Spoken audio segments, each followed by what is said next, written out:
And hello, welcome to Shooting the Shit with Jim, episode 7. I'm the host, Jim, and my guest this week will be Matt from Matt V's Movies. He will be here in about an hour. He's coming all the way from the UK. Uh, and when he gets here, we'll have plenty to talk about. Matt's a great guy, he's got a great channel. Uh, Once he gets on here, I will be talking to him a little more, and we'll get into his content at that point. Right now, unfortunately, I am flying solo, so I'm hoping that some of you will join in relatively quickly and say hello and have some questions or comments that you want me to address, and we'll go from there. So uh, it's been kind of a busy week on my channel this week. I've been posting videos just about every day. Um, I've been showing my entire collection of Blu-rays, and I rearranged everything alphabetically, which is a first for me. From the time that I was collecting in the VHS days, I've always put my movies on my shelves via genre, just like the video stores used to do. And people would be complaining forever, saying, there's no rhyme or reason to this shit. They could never find anything. Whereas me, if they asked me if I had such and such movie, I wouldn't even have to look at my shelf. I would just say, yeah, it's the second bookcase, third shelf, towards the right, and then they would find it. And through the years, people have been complaining and complaining. So yeah, I decided to take it upon myself to be like everybody else in the world and post things alphabetically. And yeah, it was a total pain in the ass, but it's a good way to show off my entire collection. And we just finished shelf number 5 the other day. That takes care of the entire first bookcase. The second bookcase, just about the entire thing, is also catalog titles, and then the last one is all boutique labels. So yeah, it looks like we have some people here. Let's see what we've got. We've got my good friend Texas here. Hey Texas, thank you so much for being here, buddy. I appreciate it. Hopefully everybody can see me well here. And we've got Jeff over in the Netherlands. Hello Jeff, thank you so much for being here, buddy. I really appreciate your support. And yeah, I'm going to be reaching out to you real soon. We're going to schedule you to get on here, because I would love to pick your brain for 2 hours, buddy. But again, thank you so much for being here. Sarah is here. Thank you so much, Sarah.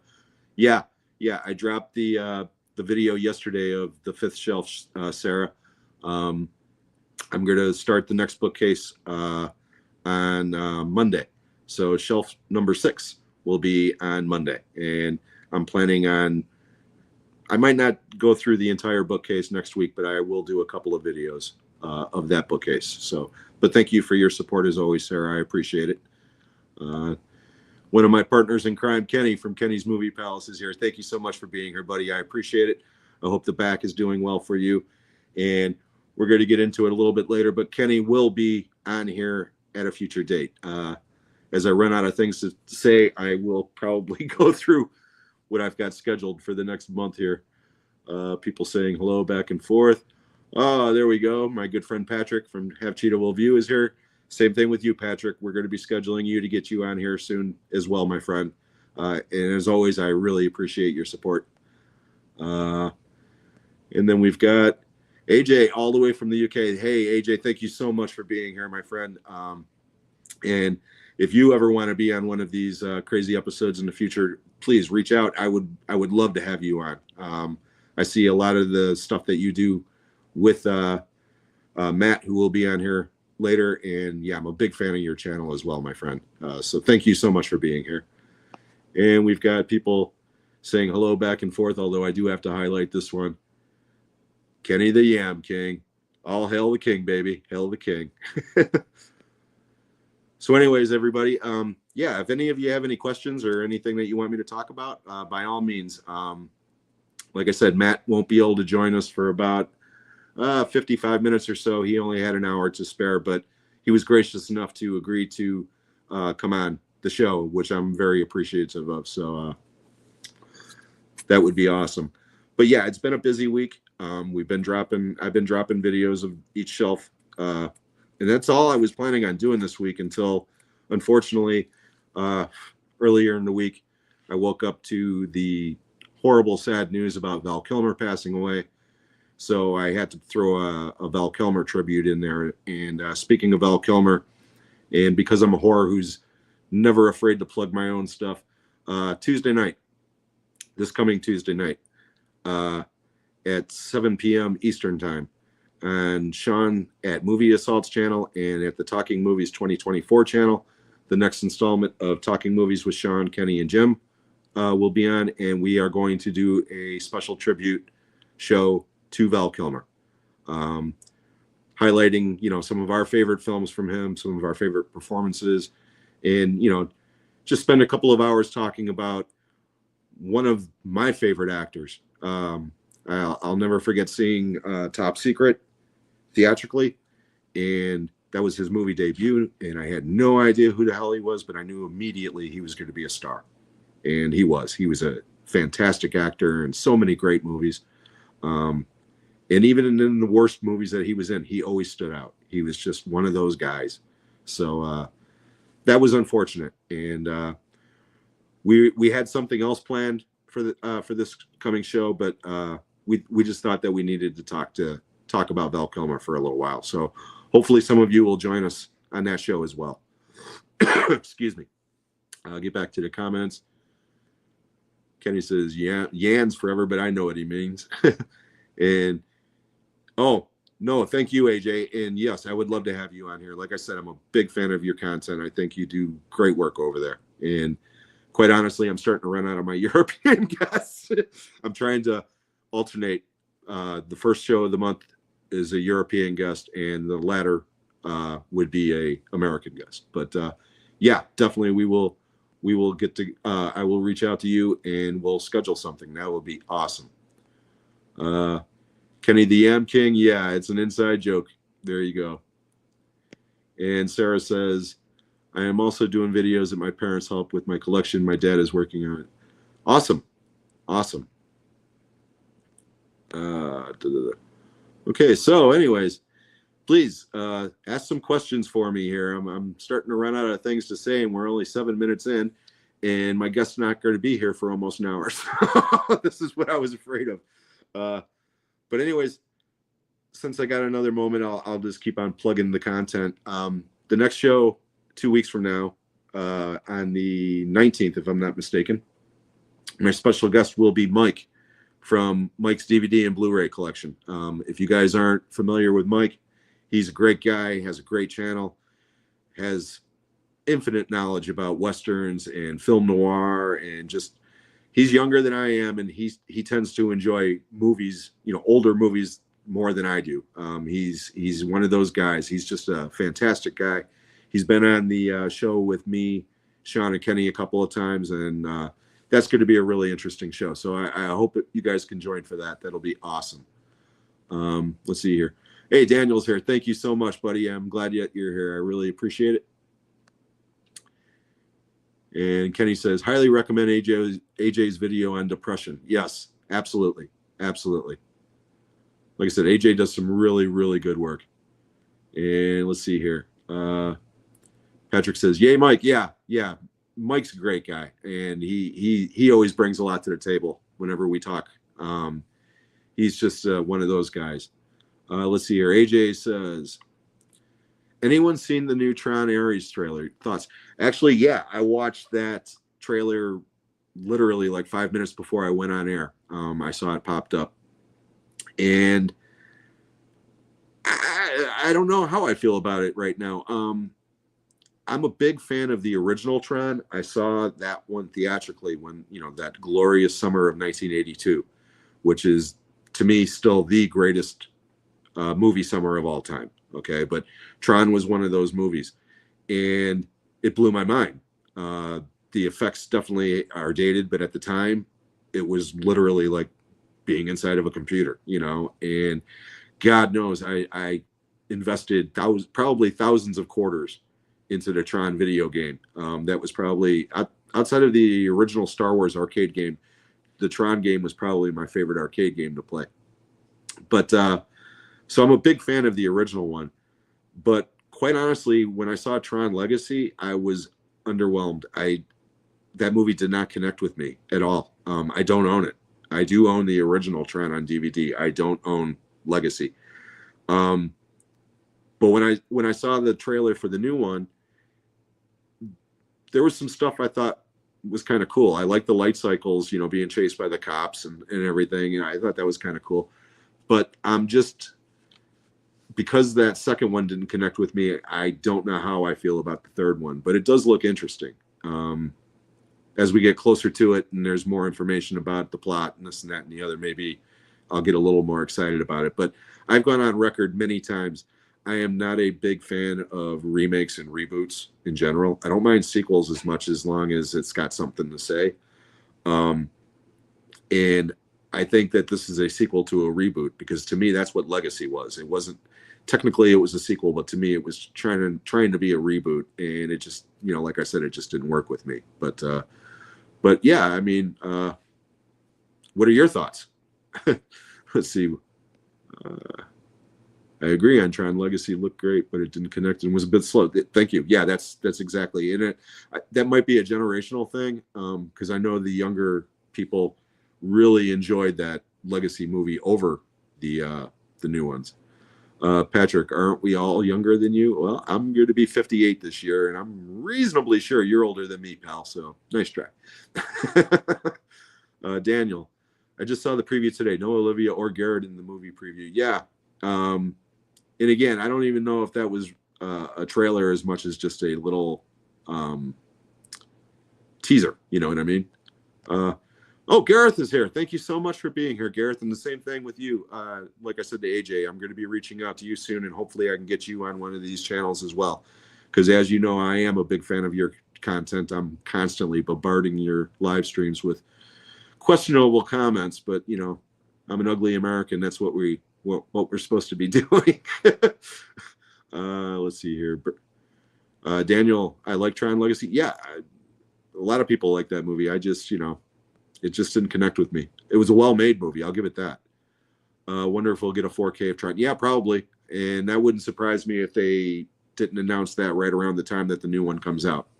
They'll probably I don't know if Legacy's on 4K or not, because again, I don't own it. I don't really know. Maybe I should watch Legacy again, because to be honest, I only saw it the one time. So, no problem. Oh, awesome. That would be great, Gareth. Oh, and my good friend Barry is here, also from the UK, Barbie fan himself. Hey, thank you so much for being here, Barry. Always appreciate your support, man. Your comments always get me laughing. You're such a great guy. I really appreciate it. Okay, so until I can get some more questions, I guess I'll just keep on plugging product here.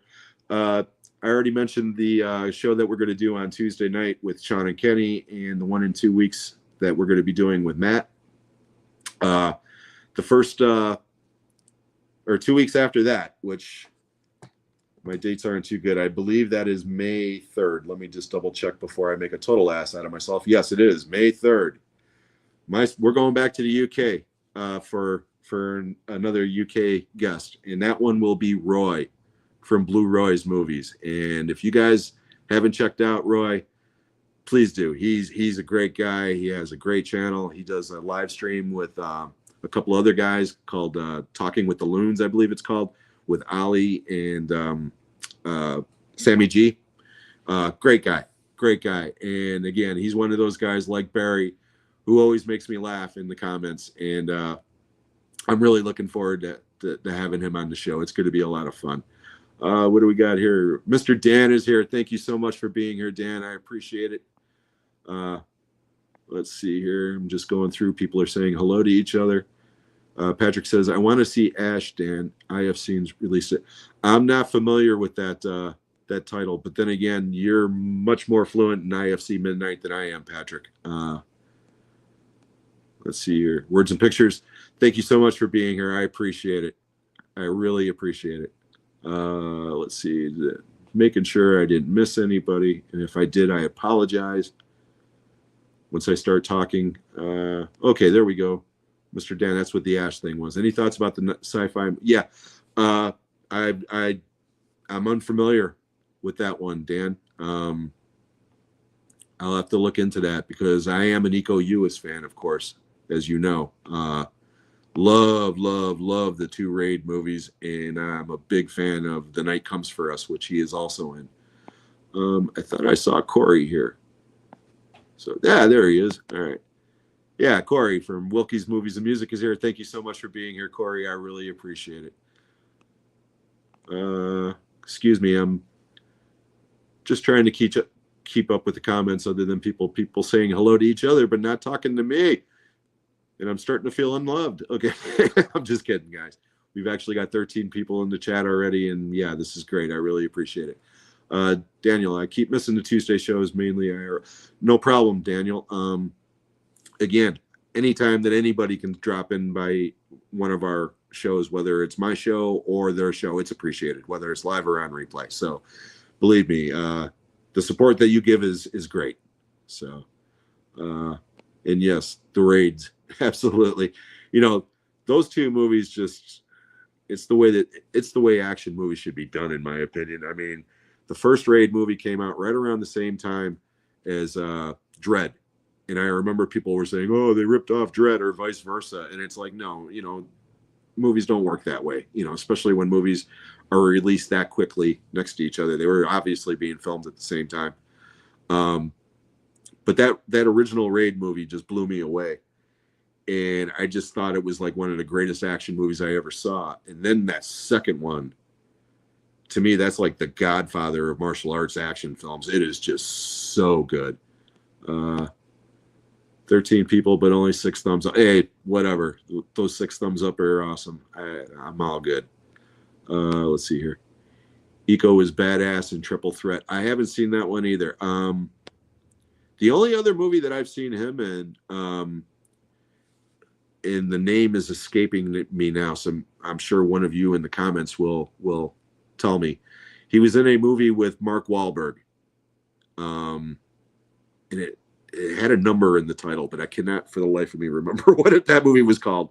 But it was like they were supposed to be protecting him, and then it turned out that he was the bad guy. And I only saw it once, but I remember it had some really good action sequences in it.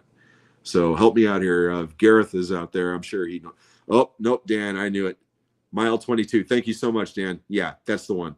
And Barry saying the same thing. Yeah, I see, now you're all coming back with it. So yeah, great. I knew you guys would know it. It's just that I had a major brain fart right there.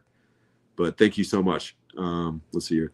The godfather of martial arts is Mr. Seagull.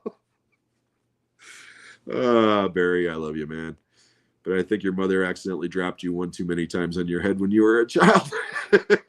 And I mean that with love, my friend. Let's see here. He was in one of the bad G.I. Joe movies. To be honest, I never saw any of the bad G.I. Joe movies. I knew that they would not be good for me. So let's see what we got. Okay, we got a question here from my good friend Kenny, of course. Thank you for bailing me out, Kenny. Question: movie you were excited to see and let you down when you saw it in the theater? Oh my God, there's so many. I'll tell you the one that devastated me as a kid.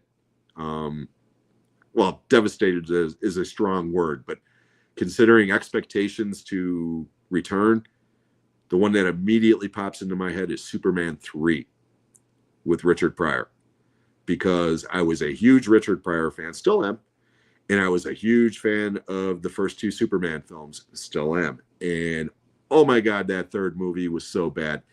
And I didn't think it would ever be that bad again until I saw Superman 4. But I had a feeling that one was going to be a piece of shit because it was a canon film. And I did not see that one theatrically. I saw that one on video.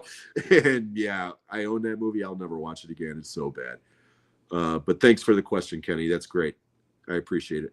Oh, Yam's here. Thank you so much, buddy. I appreciate you being here. As always, Barry. Is there a good G.I. Joe movie? I never saw him, so you didn't miss much. Yeah, I thought that. Let's see here. Daniel, I like Superman 3. Hey, that's fine. I never disparage anybody for liking what they like. I think what it was is because, again, the first Superman had such a huge impact on me as a child. That came out when I was 11. And I remember the tagline, that famous tagline, "You will believe a man can fly." And I did. I mean, it just blew me away. And then the second one came out, And at the time, I thought it was even better. I mean, now they're like tied. Ask me what day, and I'll tell you a different answer of which one I like more. But Superman 3, like I said, it just really hurt to see what they did with that movie. I mean, between Richard Pryor, and you could tell Richard Pryor was just like, God, I don't want to be here. But it was just bad jokes of Richard Pryor. And then when Robert Vaughn is using an Atari joystick to try to blow up Superman, and they're using the actual Superman video game, it was just painful to watch. But that fourth one was worse. I mean, without a doubt. Can't we trade Steven Seagal for Val Kilmer? I'm not wishing anything bad on the man, but yeah, I was really devastated when Val Kilmer died. When Seagal dies, I'll admit I won't be happy or anything. Of course, I'll be sad because I don't want anybody to die. But yeah, I won't have the same. My good friend Barry over there, he'll probably wear black for a year. Superman 4 was worse. Yeah, I think that's the universal opinion, Daniel. It's pretty bad. Let's see here. Yeah, no problem at all, champ. What are your two favorite films and your two favorite series? Oh man. Again, it could fluctuate from day to day. If you ask me today, my two favorite films of all time are John Carpenter's The Thing and The Good, the Bad, and the Ugly. But again, that could change. My two favorite series, same thing. Today, I would say the Dollars trilogy, and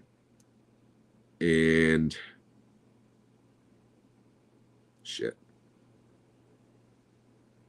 I got a really deep love for Dirty Harry, so I would go with the Dirty Harry series, even though the Indiana Jones trilogy, not the last two Abomination movies, but if it wasn't for those last two movies, Indiana Jones would probably be there. In the original Star Wars trilogy too, but the same thing. Those later films just kind of ruined it as a franchise as far as I'm concerned. But great question. Thank you so much. Let's see here. Superman 3 was played for laughs too much. Absolutely. That was my problem with it at the time, because there was humor in the other two movies, but it didn't feel like a sitcom. And it was just, yeah, it was bad. It was bad. Kilmer was great in Tombstone and Real Genius. Kilmer was great in everything. Tombstone to me is his best performance in a career of great performances. I can't think of any of his performances that I thought were bad. I mean, even Island of Dr. Moreau, which is a god-awful film. I mean, it's just god-awful. He's not terrible in it. Marlon Brando's terrible in it, but, I wouldn't say that he's great in it, but he's certainly not, the reason why that movie sucks. Friends is Jim's favorite series. Believe it or not, I actually really liked Friends the first year it was on, and then I stopped watching it, and I haven't seen it since. Jim was a Chandler Bing fan. No, originally at the time I was a Courtney Cox fan. Let's see here. Yeah. Nice choices. The Thing, those practical effects, is in my opinion, has some of the best practical effects. Yeah, absolutely. Got to be in the top 10 or even top 5. Yeah. I was lucky enough to see The Thing theatrically with my dad. He took me and my buddy Rob to see it because that movie was a flop. It came out, a week or two after E.T. and the critics savaged it. And my dad generally didn't like sci-fi or horror movies, but he loved the original black and white one with James Arnaz way back in the day. So he agreed to take us, and it was playing at the theater that I ended up working at a couple of years later. But I'll never forget watching that movie theatrically because the scene where the blood test, where it jumps out of the thing. I mean, yeah, I jumped into my dad's lap, threw popcorn all over him, and screamed like a little girl, and I mean the whole 9 yards. But it was one of those moments that I'll never forget. And the ending of that movie to this day is just so dark, and it's so depressing, and it's one of the things that drew me to it then, and it's one of the things that to this day I tend to gravitate towards movies with dark endings. I just do. I mean, most people hate The Mist because of that ending. I love The Mist because of that ending. Seven, great dark ending. I mean, it's just I'm a sadistic bastard, I guess, or a masochist, depending on your point of view. Barry, do you like B movies, Jim? I have some PM Entertainment, New Image, and of course Canon Films. Yeah, I love B movies. As I'm going through my entire Blu-ray collection series, because I've been breaking it up shelf per shelf. When I start getting into the boutique labels, you're going to see a lot of B movies. I mean, a lot of B movies, because I grew up going to the drive-in when I was a kid. So I watched a lot of those B movies theatrically at the drive-in. I mean, one of my earliest memories is seeing Grizzly, and I love it. And Grizzly is definitely a B movie. Now, I don't like movies that, okay, let me put it this way, okay? I love B movies that embrace themselves, but they don't insult your intelligence to the point where you're just wasting your time, okay? There's a lot of stuff out there now, especially with all the streaming services and the direct-to-video, which has been that way for God knows how long, 30 years. But there is so much crap. There are entire lines that are based on crap that I mean, my good friend Kenny and my good friend Patrick, they're big fans of Asylum, okay? And I just can't get into those movies. I mean, they're fun if you're in the right frame of mind, I guess. I can't connect with those movies. But if you throw a Corman movie on from the 60s or 70s, I will watch that shit all day long. Okay? I mean, or bad monster movies, or I mean, bad sex comedies, the Skinamax shit. Yeah, I embrace that stuff to a point, but I don't love everything like some people do. But thank you. That's a great question. Hopefully I'm not rambling on too long, but I'm trying to kill time until Matt gets here. I love Tuco and The Good, the Bad, and the Ugly. Tuco is the MVP of that movie, in my opinion. When I was a kid, it was all about Clint Eastwood. Okay. And it still is. I love Clint Eastwood. But as I've gone on through the years and watched that movie more and more, every time I watch it, it's Eli Wallach's movie. He steals that movie from those two guys. His character's got all the great lines, other than "idiot, it's for you." That's the best line that Clint's got in that movie. But Tuco is one of the greatest characters of all time, in my opinion. He's awesome. Let's see here. Dan, same with my dad. Yep, absolutely. Absolutely. Because I remember when the new one came out, or the new one, shit, that movie's 40 years old now. Okay. But when John Carpenter's remake came out, Dan, I had seen the black and white one with my dad, because he was like, this is one of my favorite movies from when I was around your age. And I thought, this movie it's got a cool concept, but it's really dumb. And this guy is basically the Martian is a carrot, for the most part. But I put myself in his place as a kid, seeing that movie theatrically, I would have been blown away. But I thought that's what we were going to get with the Carpenter version. The only reason why I wanted to see the remake was because it had John Carpenter's name on it, and I was such a big fan of Escape from New York from the year before with Kurt Russell. So I was expecting kind of the same story, and it is, but it's not. And that thing definitely ain't a carrot. And yeah, the effects, I've said it before. At the time, I loved that movie because of how gory it was and because of the performances. But now I adore that movie just because, to me, you could take every violent scene of that movie out and just keep the basic plot in those performances, and you would have the perfect movie about paranoia, because that's really what that movie is at its core. It's all about paranoia, and it's just brilliant in every way. So thanks, Dan. I appreciate that. Yeah, Kenny, I saw this. If you guys are Canon Films fan, Amazon has a cool t-shirt. Yeah, Kenny posted a link on the Instagram the other day showing it. And it's a cool looking shirt. It's just, the Canon logo, but it's still, good throwback. Glad Carpenter got his star with, yeah, I actually watched that online the other day. Because I'm John Carpenter, to me, he's not the greatest director of all time, but he's my favorite. He's the one that's nearest and dearest to my heart. So let's see here. The thing on the big screen must have been Boston seeing that. Yeah, dude. What gets me is they re-released it, like a special screening a couple of years ago for the 40th anniversary, and apparently they screwed the pooch when they did it. So, excuse me. Okay, getting a little parched here. Patrick says, used to watch them all the time. Yeah, them and Tarantula were on the creature feature constantly. How does Carpenter just get a star, but Kim Kardashian as well? Because somebody has to pay for it, nominate it, and everything else. And Carpenter, quite frankly, doesn't give a shit one way or the other about it. But because somebody decided to do it, he accepted, and it's great. Let's see here. I'm an Orthodox Christian, but in the film The Mist, the Christian witch is very, very, very annoying. Would have been better without her in it. Well, the original short story was they emphasized how crazy she was going in. Okay, I mean, she was off her rocker before, but Stephen King's always had a thing about organized religion in his show, in his movies. It's a reoccurring theme. Okay. And I'm not going to get into the whole religious aspects, pros, cons, anything. People believe what they want to believe, and I'm all for it. Just don't push your agenda on me or mine, okay? And I'll do the same.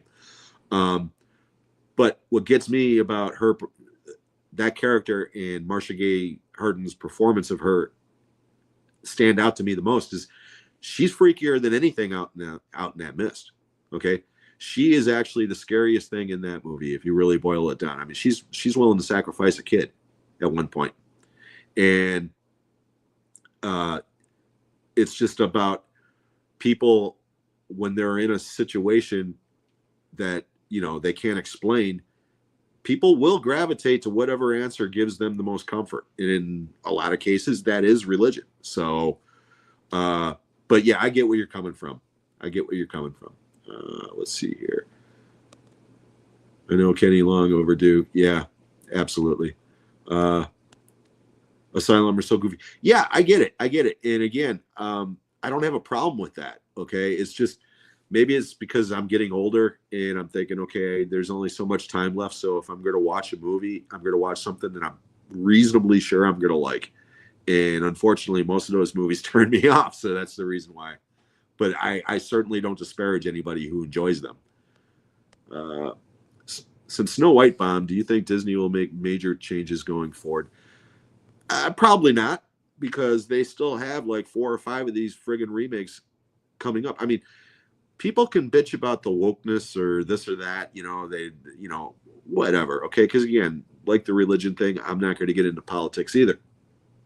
I think people are just getting sick of these live action remakes of classic Disney films. I know I am. They've been doing this shit now for, I mean, when did the first one come out, which was what? 101 Dalmatians? So that was like, what, 25, 30 years ago? And that one was a hit because it was the exception, not the rule. Now it's like people are expecting everything. What's next? I mean, they had 2 or 3 different versions of Pinocchio, okay, Dumbo, all these other things. People are just sick of those movies. And unless they're stellar and really well made, they're not going to succeed. And from the reviews were mixed on that movie. What I saw of it looked really goofy, and it had nothing to do with, who was playing Snow White and who's playing the dwarves looked goofy. And I mean, it just, yeah, I think that's the real reason why that movie's tanking. Now, will that change Disney? No, because that's just a drop in the bucket for them. That movie could lose $200 million and their stock will still be fine, because they've got 2 or 3 more Marvel movies coming up, which will probably do better than the Captain America movie that just came out. Speaking of, I watched that the other day on Look Movie here online. It wasn't bad, but it certainly wasn't great. So I'm not surprised that movie didn't do as well as they thought either. I think people are finally getting fed up with this recycled shit. Not to mention the theatrical window from theaters to streaming services is getting shorter by the day. I mean, Captain America's on Look Movie now. Again, that's obviously not a legitimate streaming service. Okay, but again, I watched it on there. I generally don't do that. Okay, I'm a big believer in physical media, but I figured, what the hell? I'll watch this damn thing, and if it's any good, I'll buy it. And if I don't, I won't. And I don't know if I'm going to buy it or not. Now, I watched The Monkey also a couple of days before that. That one I'm going to buy day one. That movie was, I'm not, if people have seen The Monkey or not, if you're not a fan of it because you thought it was dumb or this and that, I will not disagree with you, because that movie is not a horror movie. It is a very gory comedy. But it worked for me. That's one of those movies that I would say is a B movie that worked for me. Let's see here. Carpenter fans need to pony up for it. Yeah. Is it just me? Whenever I watch the thing, I spot more things on every watch and keeps me guessing more. It's a mystery. Yeah, people have been debating for years whether or not Keith David's character was the Thing, or if they were both human, or if for whatever reason they were both the Thing. You know, I mean, I've read some crazy theories through the years. My favorite one is that Kurt Russell handed Keith David the bottle. He takes a drink of it, and it's like gasoline from a Molotov, and that's why he laughs and says and knows that he's actually the Thing. Well, if that's the case, why didn't he just kill him right then and there? I mean, or they didn't see Keith David's breath, you know, the steam from his breath. Yeah, because he's sitting closer to the fire, asshole. I mean, you know, I think that movie's perfect. I think it's perfect. I love the ambiguous ending, other than, hey, nobody gets out of here alive. You know, that's, to me, both of those guys were human. Everybody died. So let's see here. My introduction to John Carpenter was Dark Star. Hooked ever since. I didn't see Dark Star until it was on cable, and that was after I was already a John Carpenter fan. My introduction was, like I said, Escape from New York, and then I saw The Thing, and then I think I saw Dark Star right around that time, and Halloween. And Halloween, I think I saw on VHS, but Dark Star I know was a cable movie. And I remember at the time not liking Dark Star because, again, I was a kid and I didn't appreciate that it was a student film. And I haven't seen it since, but I will eventually look at it or watch it again. I don't know if I'll ever buy it again, but I will eventually watch it again. Have you seen Carpenter's The Ward? I saw it recently and it was bad. Yeah. Yes, I have. And yes, it is. I did not like that movie at all. I saw every John Carpenter movie theatrically, from Escape from New York all the way through Ghosts of Mars. I did not see The Ward theatrically. And I think, no, it's pretty bad. I don't know which one's worse, Ghosts of Mars or The Ward, but to me, the worst John Carpenter movie is still Village of the Damned. That movie damn near put me to sleep theatrically, and I walked out of it at the end and couldn't tell you a damn thing about what happened, just other than I was looking at my watch the whole time. It was just so bad, and I haven't seen that movie since. Let's see here. Sarah says, Disney movies have gone downhill bad. Do not go to theaters. If everybody wants to go see Disney, I just look up one of the Disney Pixar films. Yeah, and I mean, even the Pixar films aren't as good as they used to be because it's the same thing. They're going back to the well and doing sequels. So, nobody care about your monologue. Either post a link or log off. If that's the case, my friend, go ahead and leave. And again, there is no monologue. I'm simply waiting for my guest to arrive, and he should be here in about 20 minutes. But hey, I appreciate the comment. Let's see here. My favorite two films of all time is Scarface, 1983, Cape Fear, 1991, and also my third is Misery, 1990. My two favorite films series have been George and Mildred and Whatever Happened to Likely Lads. I'm not familiar with the two film series, but those three films are great. I love all three of those films. I own two of them. I do not own Cape Fear. And I saw two of those. Actually, no, I saw all three of those theatrically. Let's see here. Barry, Carpenter just wants to smoke weed, don't he? Yes, that is more or less all he wants to do. He wants to sit there, smoke weed, and play video games and compose music. That's really his thing. And again, you know what? He deserves that. He can do anything he wants. Because I can't think of too many directors that had a string of just classic after classic after classic, like he did in that early run. I mean, to me, from Halloween all the way through, arguably, In the Mouth of Madness, although I wouldn't necessarily include that movie, but definitely through Prince of Darkness, man, every movie is solid. I mean, every movie. Let's see here.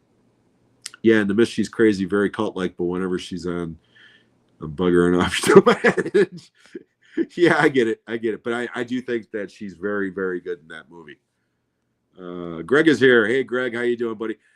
Greg, I love that that image that you sent me on Instagram the other day. I shared that with Kenny and Sean. It was great. He sent me a picture. It was it was obviously somebody had superimposed it together, but they took Pee-wee's Big Adventure and Over the Top and turned it to Over the Top Pee-wee, and it was just funny as hell.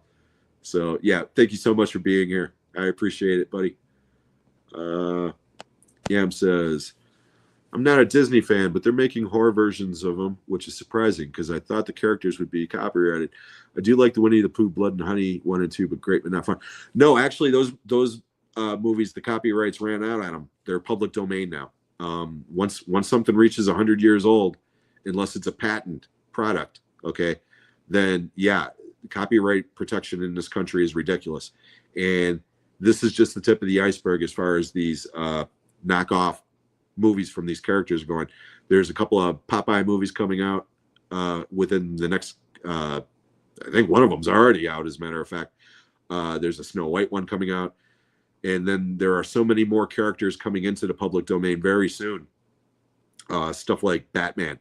Can you imagine they're going to do a Batman horror flick at one point? And there's nothing that as long as they don't use the actual character name, it's just, a likeness kind of, they can get away with it.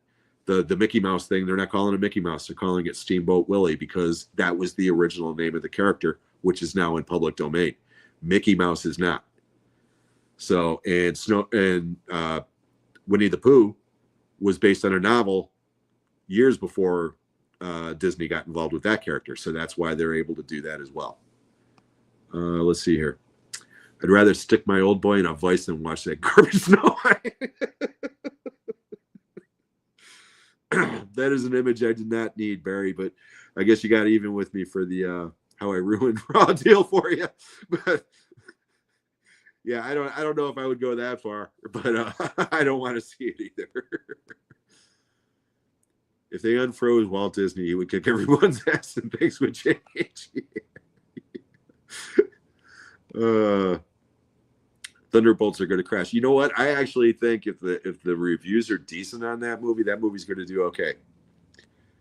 But again, it depends on how tied in it.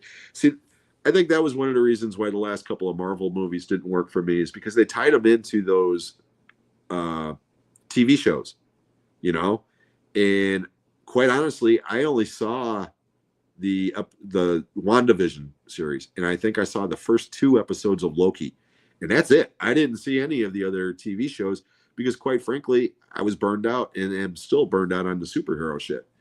And I think the Thunderbolts, yeah, like I said, it depends on how much they tie into that show. Now, if they just run with it as like, a Marvel version of the Suicide Squad and it's got a decent, plot, I think it can do okay.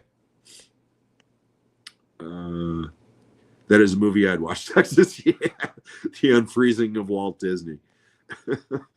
Walt would be fuming at the shit show that is Disney nowadays. Yeah, probably.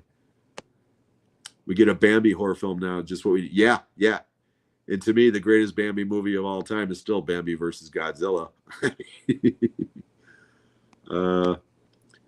Have you ever seen Horror Express? It's kind of like The Thing on a train, but kind of, yeah, I have, and I love that movie. I haven't seen it in years, but I'm a huge Christopher Lee fan and Peter Cushing, of course, so yeah, it's that movie. No, I won't give it away, but yeah, I get where you're coming from with The Thing, because I remember the first time I saw that movie, I thought it was an alien, and no, it is not, but yeah. Horror Express is fun, and yeah, it does have a great cast. Oh, Stacy's here. Hey, Stacy, thank you so much. What's better, The Golden Child or Red Heat? Red Heat, without a doubt. I'm not a big fan of The Golden Child, but I am a fan of Red Heat. I don't think Red Heat's a great movie. I think it's an entertaining movie. Golden Child, the first time I saw it was in a packed theater. That movie was a Christmas movie, so it was a packed theater, and the heat was cranked, and it was hotter than hell. And there was moments in that movie I liked. I love the whole "Can I have the knife?" That made me laugh. But other than that, I just did not like that movie that much. Although Charles Dance is the villain, I like him. I like Charles Dance in anything I see him in. And that might have been one of the first movies I remember seeing him in, or at least one of the movies that made an impression on me. And also Charlotte Lewis, who played the love interest. Man, she was a beautiful woman. I had a huge crush on her for years. So thank you so much, Stacy, for being here and for your question. I appreciate it. Let's see here. Kenny, Introduction to Carpenter was Escape from New York on HBO. Yeah, I saw that at the drive-in as a 14-year-old, and it just blew my mind. Congrats, John Carpenter. Yeah, we talked about that earlier, and yeah. Bong Joon-ho wants Carpenter to score his next film. That would be interesting. Hell yeah. Hell yeah. I haven't seen Mickey 17 yet. I've heard mixed things about that movie, but I do like Bong Joon-ho. I'll watch just about anything that he's involved with, and yeah, anything with Carpenter. Also, I'm there, as long as it's not like a remake of The Fog or some shit like that, or Halloween Ends or all that crap that has his name on it as an executive producer. I mean, he did the music for those movies, and quite honestly, that's probably the best thing about those movies. Let's see here. Only one I can think of is Hitchcock. Yeah, Hitchcock had a pretty good run too. Spielberg had a good run. Scorsese continues to have a good run. Yeah, that would be great. Let's see here. Popeye the Slayer Man. The name sounds pretty catchy. I probably will check it out just to see what they do with the characters. Yeah, I watched about, I think they leaked like a 2-minute scene online, and I did watch it, and it just looked so poorly done and so cheap, and yeah. But to each his own, I certainly don't disparage people who do like those movies. You have to go somewhere far away. Do you take the airplane from Airplane 1 or the dog van with Harry and Lloyd from Dumb and Dumber? Really? Okay. I'll be happy to answer whatever questions you got, but shit like that, I'm sorry. If I would rather be in the airplane with Otto the autopilot than those two idiots in Dumb and Dumber. I'm not a fan of Dumb and Dumber, although Jeff Daniels is very funny in that movie. I will give him credit. But thanks, Stacy. I didn't mean that to sound harsh. I didn't mean it that way. Oh, awesome. Dan's here. How you doing, buddy? Thank you so much for being here. Hi, Jim. I watched a movie last night called No Hard Feelings. Not normally my kind of movie. Pretty damn good with Jennifer Lawrence. I caught parts of that. I haven't seen the whole movie, but what I saw was funny as hell. And I definitely liked the scene where she walks out of the ocean. But yeah, that to me, they need more comedies like that, Dan, because that was a raunchy sex comedy like they used to make back in the day. Again, I haven't seen the whole movie, so I can't really say that, but the parts that I did see, I enjoyed, and I thought it was pretty damn funny. So, but thank you so much for your question and for being here. I really appreciate it. Let's see here. Yam says, Joe Pesci stuck some guys in the... Hell yeah, man. That's one of the scenes. And then the funny thing about that is after he pops the guy's eyeball and the guy gives him the information, he gets pissed about it. And he's like, you made me pop your eyeball for Joey fucking whatever. So, okay, hey, it looks like Matt is here early, so I am going to welcome in. He came to save me. So let me welcome Matt to the stage here. Hello. Hello, Matt. Hello. How are you, my friend? I'm okay, thank you. How are you? I'm much better now, thank you. I was starting to run out of material. Luckily, I was starting to finally get some questions. I was winging it pretty hard for the first 20 minutes or so. So thank you so much for coming in early. I really appreciate it. No problem. It's very nice to finally meet you. Yeah, it's just our sort of tea time here. So just finishing up eating and then washing up duties. So Yeah, apologies I couldn't come on earlier, but No worries. I just the time appreciate you. difference. I appreciate you coming at all. I really do. No And since problem. Matt is here now, I will begin the actual portion of the show that normally happens. Hey, welcome to Shooting the Shit with Jim. My very special guest is Matt from Matt V's Movies. He's all the way here from the UK. I just asked him how he was, and he told me, so I won't repeat that part. But Matt, since you're here, how did you start on YouTube? Well, I'd watched YouTube for many, many years, probably from about 2010, 2012, something like that. I watched a lot of the Blue Tubers.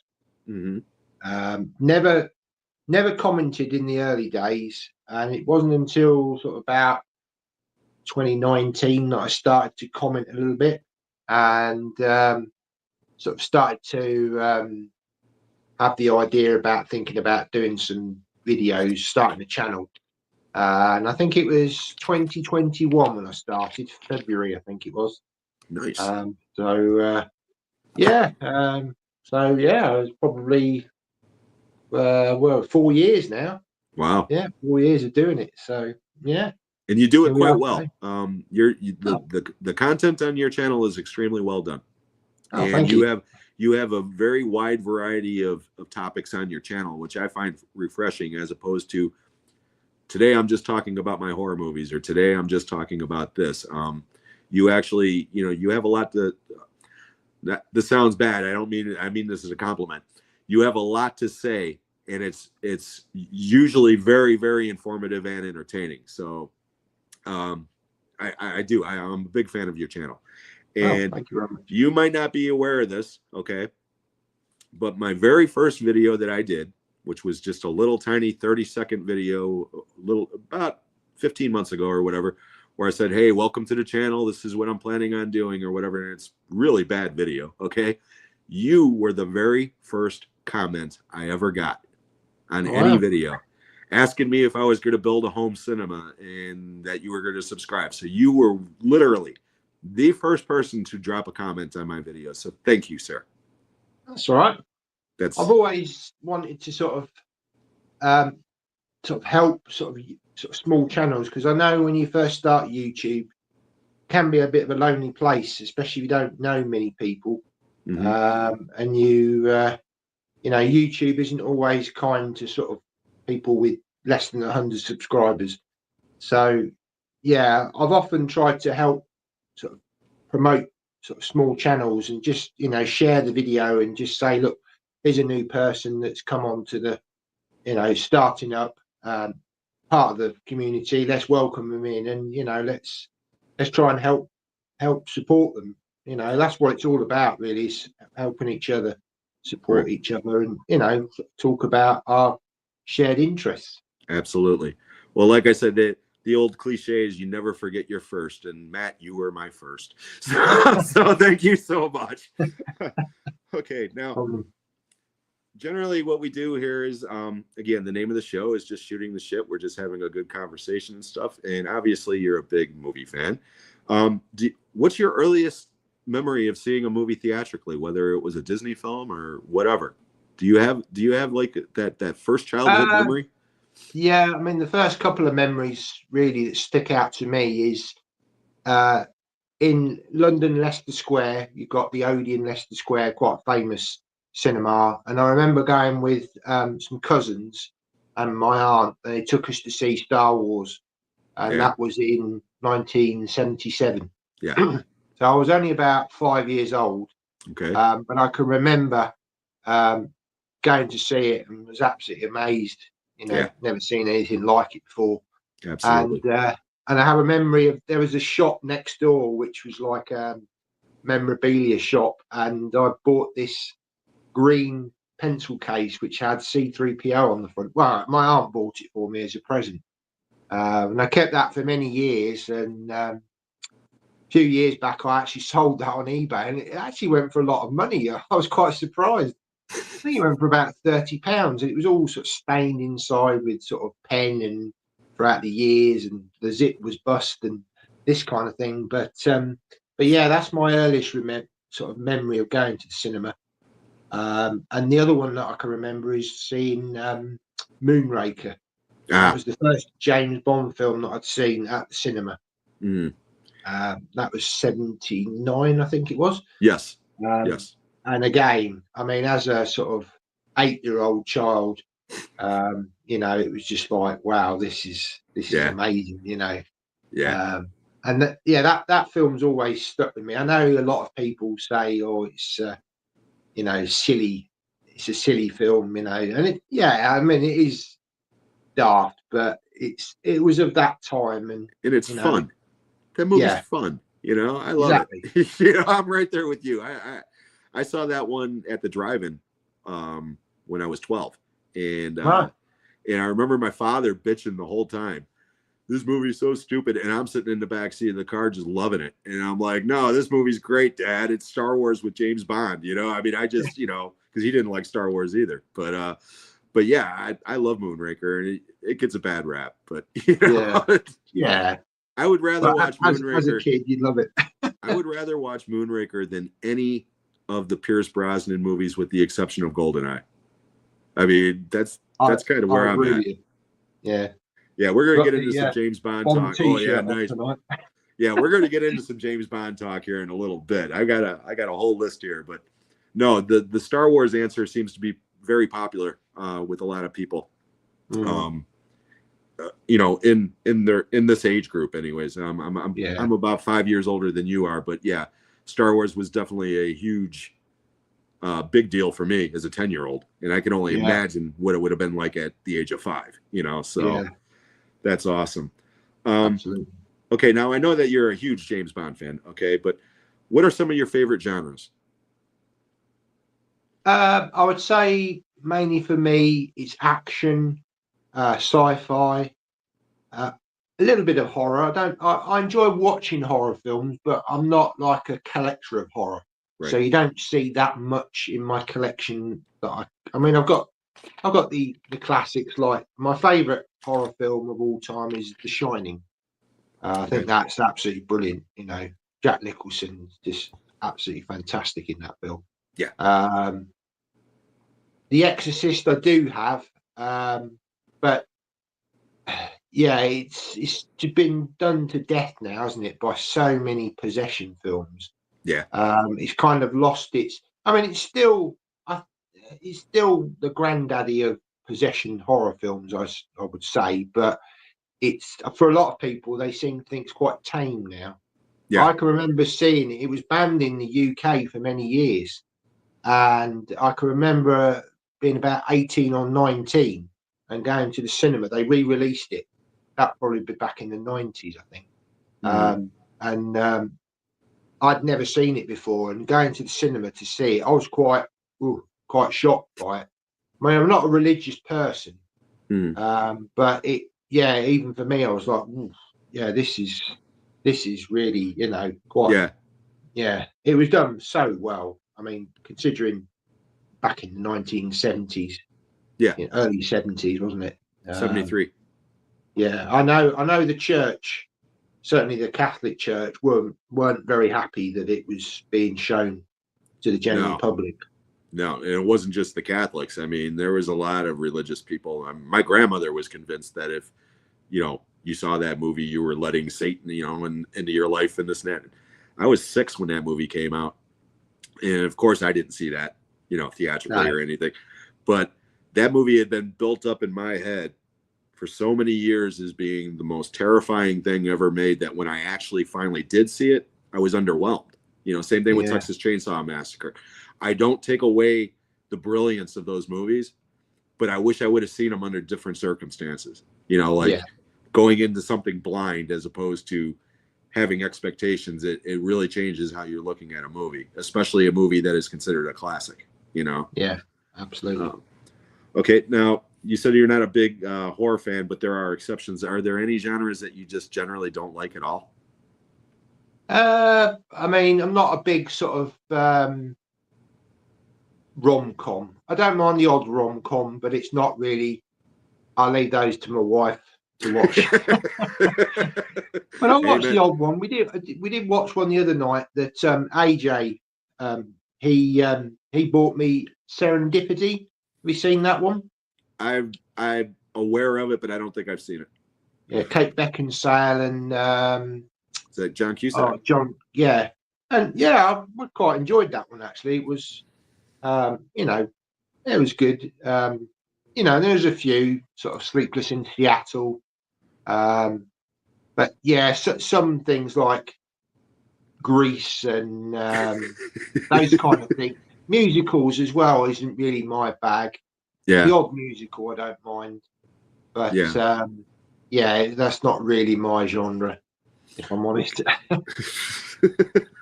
Yeah, I hear you.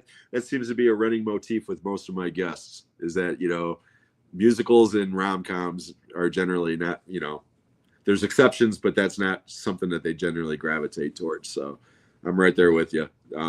Musicals, I like musicals that are more comedic in tone, like the Blues Brothers, stuff like that. But yeah, I'm right there with you. Real quickly, I'm just going to scan through some of the credits here, or people here, just to make sure I didn't miss anyone. Ryan's here. Thank you so much for being here, Ryan. I appreciate it. And let's see here. And Barry is saying hello to you, Matt, as is Hi. Greg. And real quickly. Oh, here you go, Matt. Mr. Dan says, I love Matt's Bruce Lee figure video. I just picked up the same ones. Yeah, I'm a big Bruce Lee fan for many, many years. Again, that's kind of part of my teenage years. I can remember my dad was big into renting the VHSs, and I can often remember going in with him to the video stores and sort of seeing all the martial arts films. So I was a bit young to watch them, but I probably did watch some when I was a bit younger than I should have done. But I can remember the early Jackie Chan films when he first started, and that would probably be sort of mid '80s.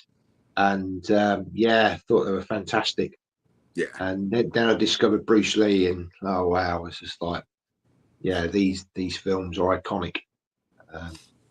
Real quickly, because I just see here, Kubrick Lover 1972 is here. Hello. Thank you so much for being here. I appreciate it. And my good friend and your friend Carlos from Eastwood for Life fan is in the house. Hello, Carlos. Thank you so much for being here. And Carlos cannot go any of these live streams without doing some movie face-offs. So here's some movie face-offs for you, Matt. You movie face-off: Space Hunter: Adventures of the Forbidden Zone versus Starship Troopers. Really? I've seen Starship Troopers many years ago, but I don't think I've seen the other one. Well, that one, the correct answer on that one is definitely Starship Troopers, because Space Hunter is horrible. It's got Molly Ringwald and Peter Strauss. Came out in '83, I think, when they were doing all the 3D movies, and that was one of the worst ones. It was definitely one of the worst ones. Omen 2 versus X. This is a good one though. Damien, Omen 2 versus Exorcist 3. Are you familiar with those two movies? Yeah. Omen 2.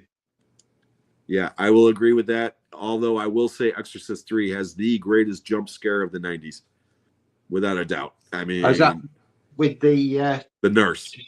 Yeah, the shears. Yeah. I about soiled my trousers at the theater seeing that theatrically. Yeah. I mean, oh my God, it just, okay. Yeah, and then it just comes out of nowhere, doesn't it?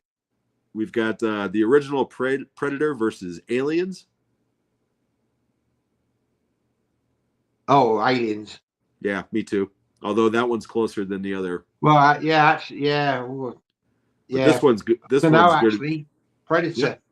Thinking about it, Predator for me. Yeah, rather than Alien. Yeah, I'd have to say Predator. Yeah, I'll go with so tough.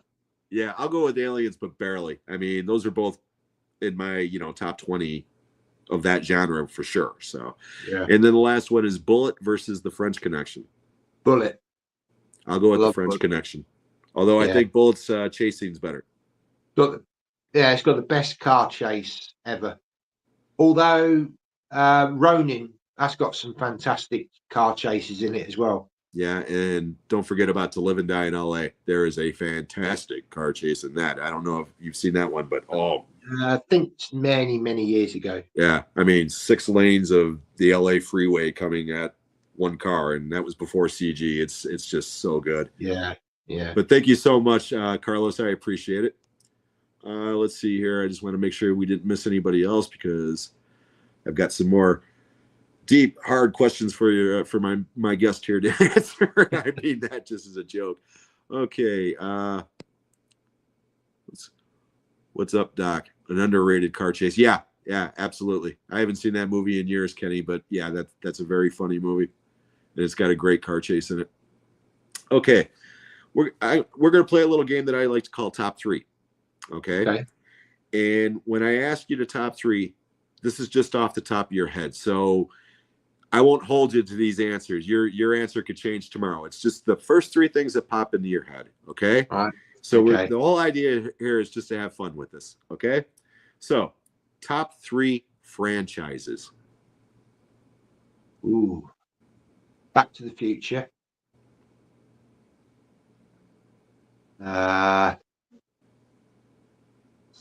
Gosh, yeah. That's a tough one, isn't it? Oh, they Predator, don't get any easier. Predator franchise. And, oh, gosh. I'd have to say the Star Wars franchise. Nice. Even though probably the latter ones aren't that great, but I think the prequels have grown on me as time's gone on. Fair enough. Okay. Top 3 comedies.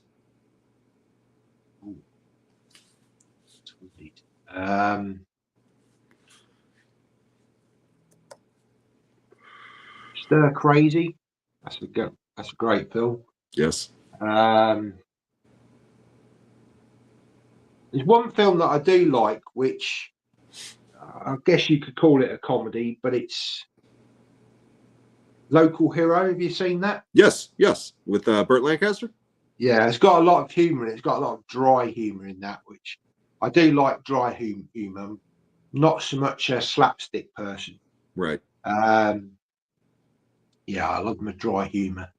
Oh gosh, what else? I don't think I'll top my head. I can think another Gene Wilder and Richard Pryor. See no evil, hear no evil.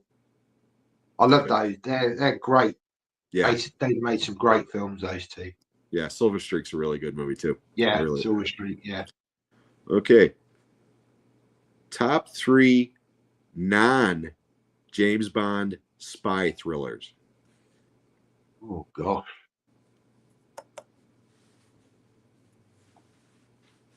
Now I'll have to discount the Bourne films because I've never actually watched those.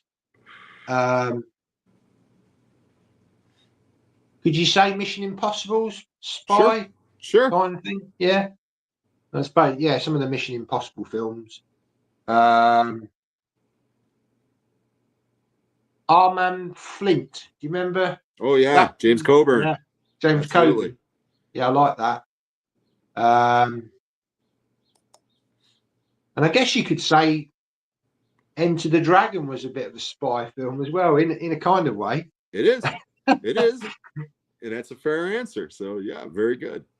Okay, here's the moment of truth though. Top 3 James Bond films. Oh, okay, yeah.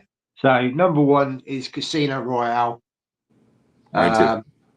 Yeah. Number 2, I would say, is probably Live and Let Die. Number 3, I would say Goldfinger. Nice. Solid answer. See, that wasn't too painful. Now, since we're talking about James Bond, and I know you're a big James Bond fan, as am I. It's been a lot in the news lately that Amazon has taken over the James Bond franchise. Yep. And the Broccolis are basically completely out of it at this point.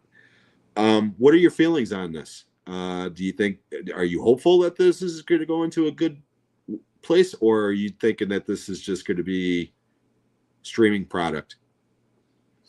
I mean, from what I've heard, it sounds like they're going to definitely continue with the movie route. Whether there's going to be spin-off series to that as well. I mean, there's mention of a Miss Moneypenny series. I'm not sort of dismissing that. I still would like to see a big blockbuster James Bond film. I think it's important, to maintain that. My one concern, that what I've heard recently, is James Bond has always been contemporary, so it's always followed modern trends. Right. Just to give you an example, sort of Live and Let Die, that was done at black exploitation films. It was done at that time. Sam and the Golden Gun was done for kung fu films. Yep. Moonraker, obviously, as we said, that was off the back of Star Wars and Close Encounters, very much at that time. And from what I'm hearing is that they could be going back to sort of a 50s, 60s style time period to place the character in, which to me sounds like they're kind of feeling that Bond is not relevant anymore in today's society, which is a shame, I think, because the Broccolis or Eon Pictures have always made it contemporary with the times. I mean, Skyfall was when it was the Olympics, and they've always done it. They've always, even through the Sean Connery films, they've always kept with. Obviously, I wasn't alive in the 60s, but I'm sure they were kept with what was going on in the world at the time. And I do feel that's a very big ingredient of the Bond films. And I would hope that they would continue that. But from what I'm hearing, it could be that they're going to go back to maybe a more of a sort of period kind of angle of things, which, I mean, it could be really good. And I'm sure they're going to do something completely different to Eon, because I think that was the big sort of, they were knocking, they couldn't agree on anything. Barbara Broccoli wanted to do it her way. Amazon said, well, no, we want to do it this way. And, obviously, Barbara obviously decided, Michael G. Wilson, pretty much, he got to retirement age. He didn't want to do it anymore. And I think Barbara Broccoli was still wanting to carry on, but she's kind of thought, well, without Michael, I'm on my own and I don't think I can do it. So she's kind of just said, yeah, okay, I'll go and find other projects to focus on. So, I mean, I'd like to remain optimistic with it, but yeah, until we actually know a bit more, are they going to go for a younger actor? I've heard that as well. Somebody in their 20s, which I don't know. They have to make sure that James Bond still comes out, presents a lot of the British, qualities, because that is the character. That was the character that Ian Fleming wrote, and I just hope that it doesn't get altered. That's my concern, that it remains, that legacy that's been built up for 60 plus years now is maintained. I totally agree.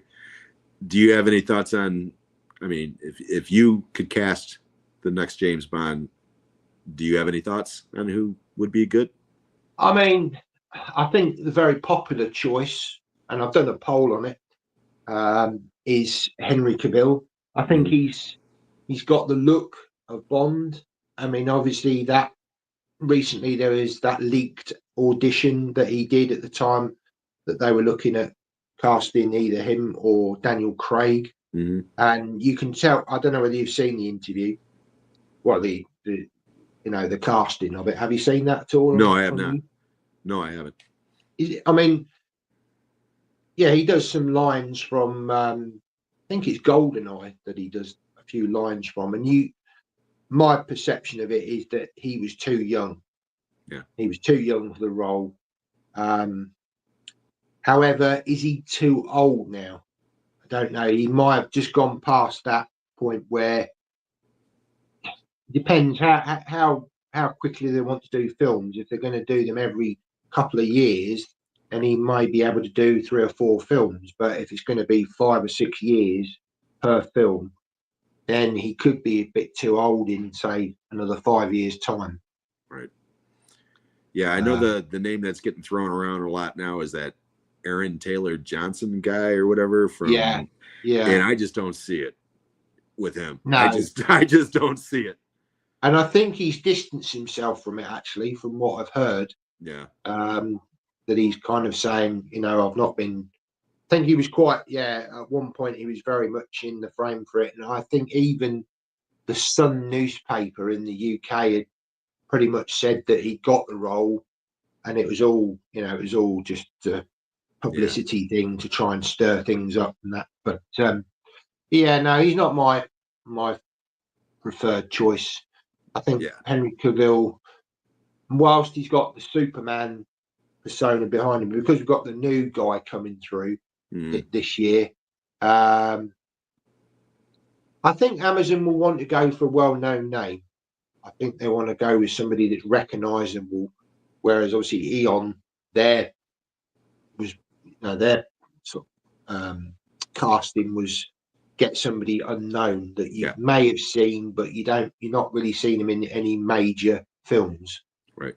I'm not so sure whether Amazon are going to adopt that same approach. Yeah, probably not. Probably not. Real quickly, I just want to acknowledge a couple comments here. My good friend Sean from Cinephile World Order is here. Hello, Sean. Thank you so much for stopping in, my friend. I really appreciate it. Kubrick says that Roger Moore is his favorite James Bond. How about you? Yeah, I mean, there's always a special place for Roger Moore because he was the Bond that I grew up with. Me too. And I love the sort of the one-liners. I mean, he obviously took that on in a bit more of a comedic sense, whereas with Sean Connery, it was there, but it was kind of, not as tongue-in-cheek as Roger Moore. I think Roger Moore just took that and he ran with it, and it was brilliant for the time. In the 70s, it was just perfect timing for that kind of sort of humor, and sort of almost got a bit comical at times. And I think maybe some people didn't like that, and they wanted to see a sort of return to Sean Connery, which I think we got in with Timothy Dalton. Yeah, and unfortunately, it kind of worked against him because neither of those movies were very big. And Timothy Dalton, I think, I really like his Bond. I really do. I think License to Kill is an extremely underrated movie, and I just think he got a raw deal because they wanted Pierce Brosnan from the get-go, but he couldn't get out of a TV contract. That's right. Yeah, so that's when they went to Timothy Dalton. And then as soon as those two movies kind of underwhelmed, hey, now Pierce Brosnan's available, let's go get him. And GoldenEye is great. I mean, GoldenEye really is a great film. When I saw that movie, it blew me away. I don't really like any of the other ones that he's in, though. Tomorrow Never Dies isn't too bad. But I very underwhelming Pierce Brosnan in my opinion. And Daniel Craig, I like every other movie in his. Okay, I love Casino Royale, hated Quantum of Solace, loved Skyfall, didn't like Spectre, and I liked No Time to Die. So it was like, but like you, I grew up with the Roger Moore films too. So even though some of those movies are goofy, he's my favorite Bond as well. He is. Although I will say I've grown to appreciate On Her Majesty's Secret Service more now. That movie's very good. Yeah, I didn't really know much about George Lazenby, but I bought his documentary, and it's a fantastic. It really is a good documentary. It's quite comical, but it's a part dramatization, part sort of interview with him. But it goes about his life story, and it was absolutely fascinating. I didn't realise, he'd started off as a car salesman in Australia. And, he worked his way across to the UK and he kind of just bluffed his way into it. Brilliant, absolutely brilliant. Yeah. But I mean, he was offered $1 million at the time, and he had the contract to do a further 5 or 6 more Bond films, and he turned it down. He just said, "No, I don't want to do it anymore. You know, I've done one, and I'm happy with that." Never acted in his life before. Hmm. Got the biggest gig going, and yeah, I don't know. Since watching that documentary, I've got more of a likeness for the guy because I didn't really know much about him before. Right. And yeah, I recently watched sort of on Her Majesty's Secret Service, and yeah, I just thought this is not a bad film. Actually, it shows quite a sensitive side of Bond at the end. Well, The obviously, it's ending the of only that film. movie is brutal. It's It is, so yeah. good. I It's a mean, really, really good ending. yeah, And I thought Telly Savalas was a great yeah, Blofeld. He's my favourite absolutely. Blofeld. Yeah. Because over here, Telly Savalas is like, he's Kojak. And Yeah, when he got to play bad guys in movies like that or The Dirty Dozen, yeah, I love Telly Savalas when he would do that sort of thing. And yeah, he's fantastic in that film. Really is. Real quickly here, Daniel, great show. I have to go and take off and eat. I hope. Thank you so much for being here, Daniel. I really appreciate you being here. Kubrick Lover says, "Live and Let Die, Man with the Golden Gun, and parts of Moonraker I love." Richard Kiel is Jaws. That's one of the reasons why I love The Spy Who Loved Me. Okay, The Spy Who Loved Me was my favorite Bond movie up until I saw Casino Royale, and then Casino Royale took that top spot. But Jaws is a goofy villain. I love him anyways. It's just I love both of those movies. yeah. Yeah, Spy Loved Me for a long time. Growing up was one of my favourites. I like the whole sort of Egypt thing at the time. It was really, yeah. No, yeah, I did. I still like that one. Yeah, it's really good. Barbara Bach. Whew. Yeah. Ringo Starr is a lucky man. Yeah. I think they're still married, aren't they? Still? Yeah. Yeah. They met on that movie Caveman, which I also saw theatrically as a kid, and actually still enjoy, even though that is not a good movie, but I got nostalgic love for that movie. Okay, here we go. Carlos, he wants another face-off. Oh, really? Goodfellas versus Casino. Casino. I'll go with Goodfellas, but those are two of my favorite mob movies ever, so that's painful. Porky's versus American Pie.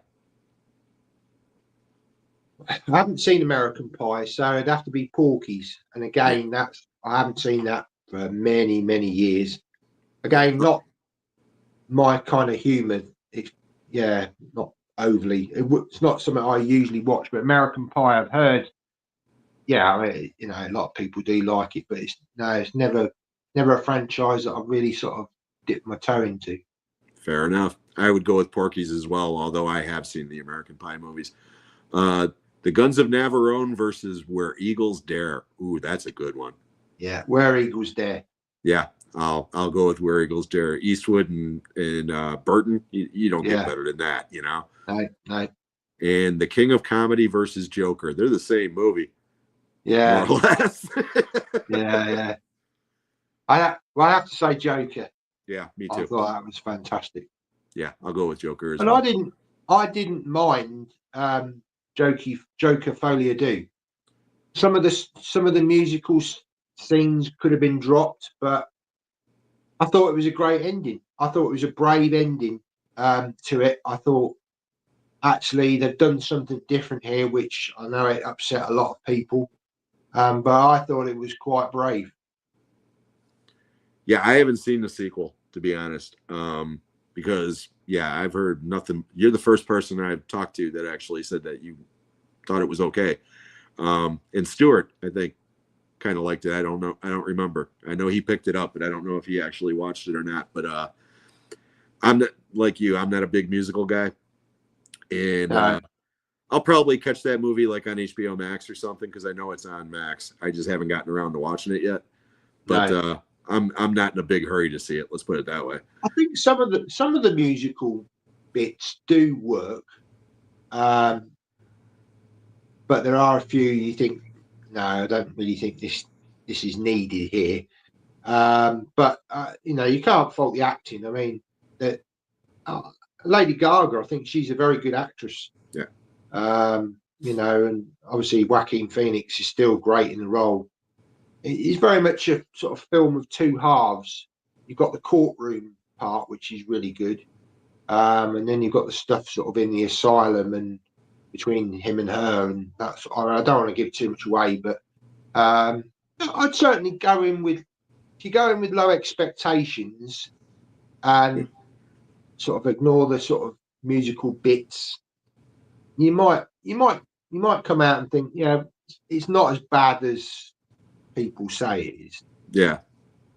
Like I said, I'm always willing to give any, well, not any movie, because we already established I don't really like brain dead movies, but I'm more than willing to give most movies a chance, you know.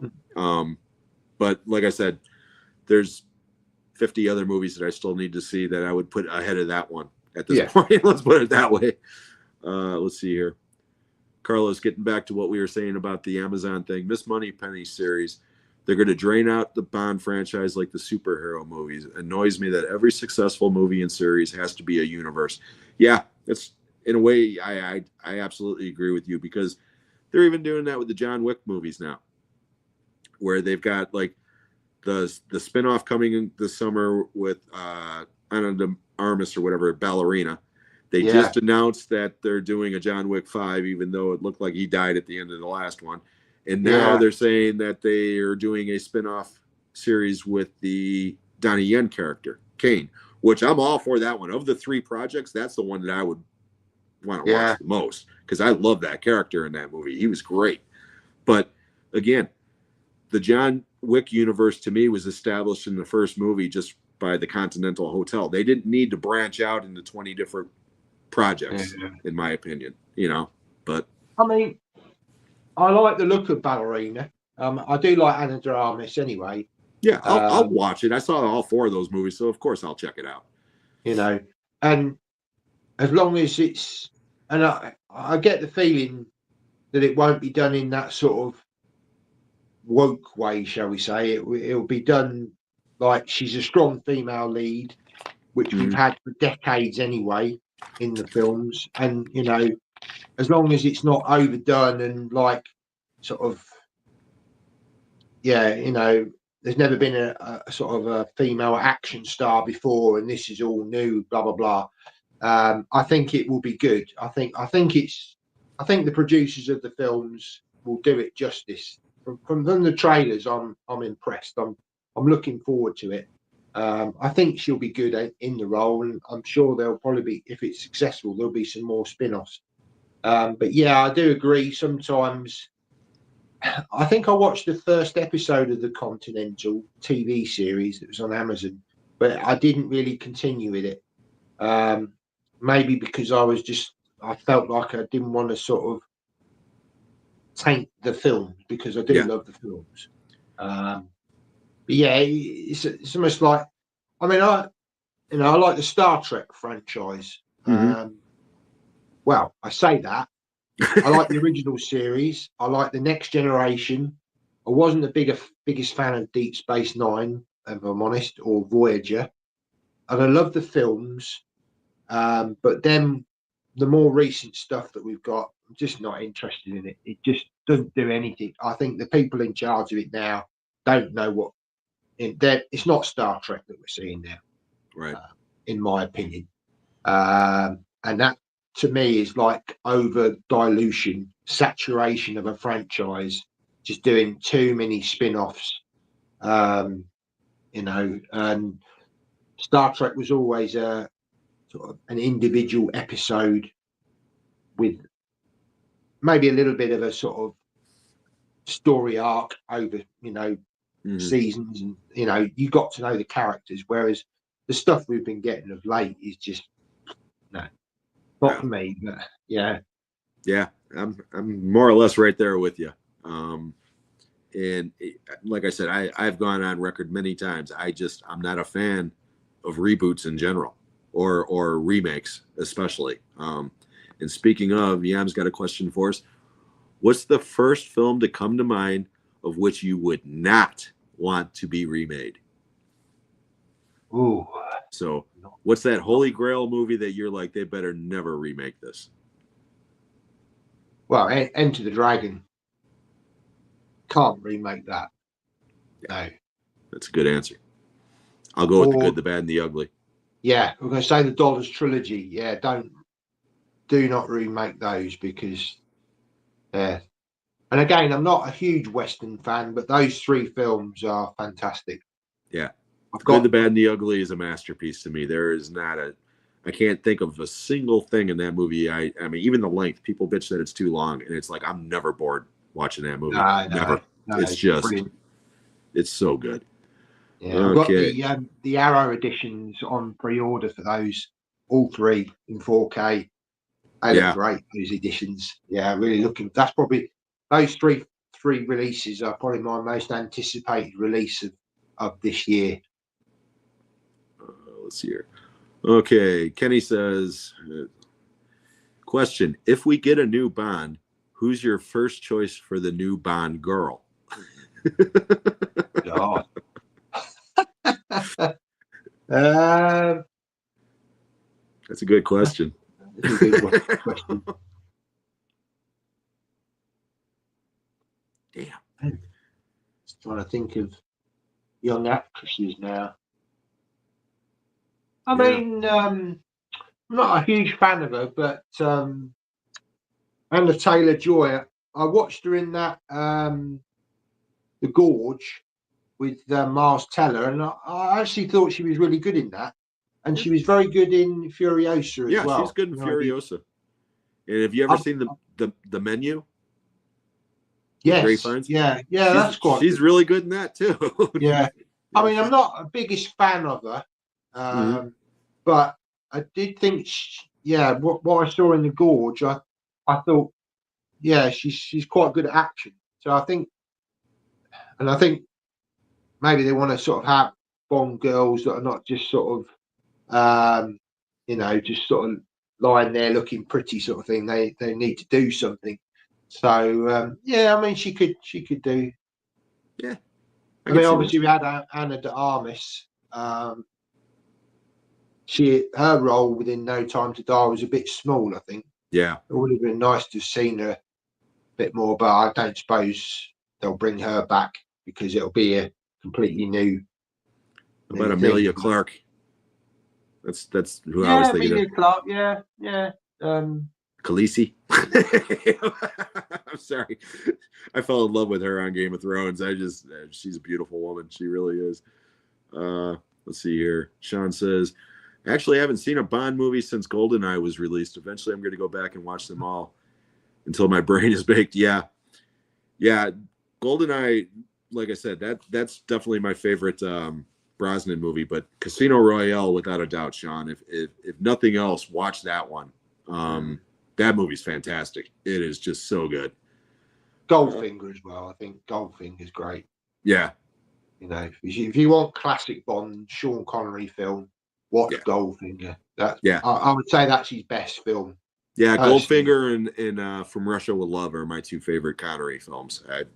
Because once they got the Thunderball, that's when they started getting kind of goofy, with the gadgets and the snap. But those first three James Bond movies are, Dr. No, it's an origin movie, so it's kind of slow. But Goldfinger and From Russia with Love, I really enjoy both of those movies. I think they're both great. And I like this. They missed the boat on Clive Owen. I think he would have been better than Clive Owen would have been great. He really would have been. Yeah. Let's see here. And Carlos also says, On Her Majesty's Secret Service is a top 10 Bond movie, but Lazenby was stiff as a board. Well, again, he wasn't an actor at that point. No, he wasn't. Well, I think he, considering he never acted before, I thought he did quite a good job. Yeah. I think he was all right. Okay, and Dan says, Christine, no remake, please. There was actually a remake in the works within the last couple of years, but it kind of fell through at the last moment. What's his name? The guy who did the Hannibal TV series was the guy behind it, and my brain just What, Brian Fuller is the Oh, guy. Yeah, he was going to write and direct it, and then I guess it fell apart at the last moment.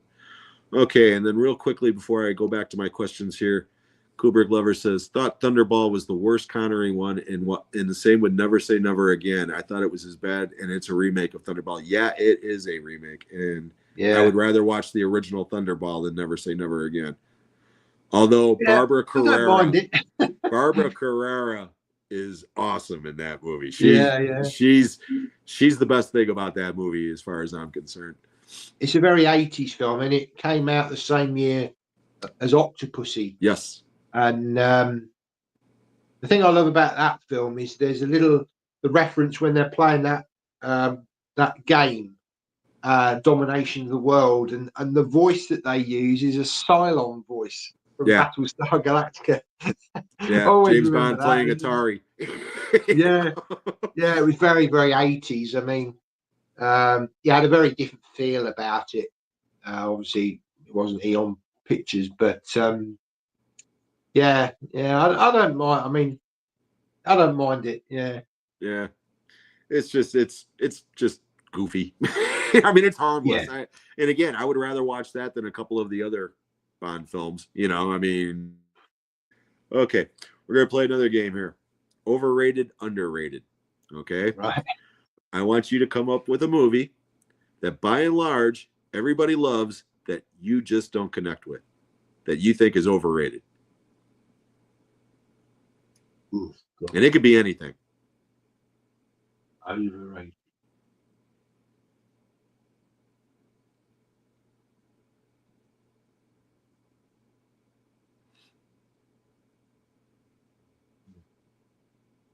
Tough one, that. I love it when I stump my guests.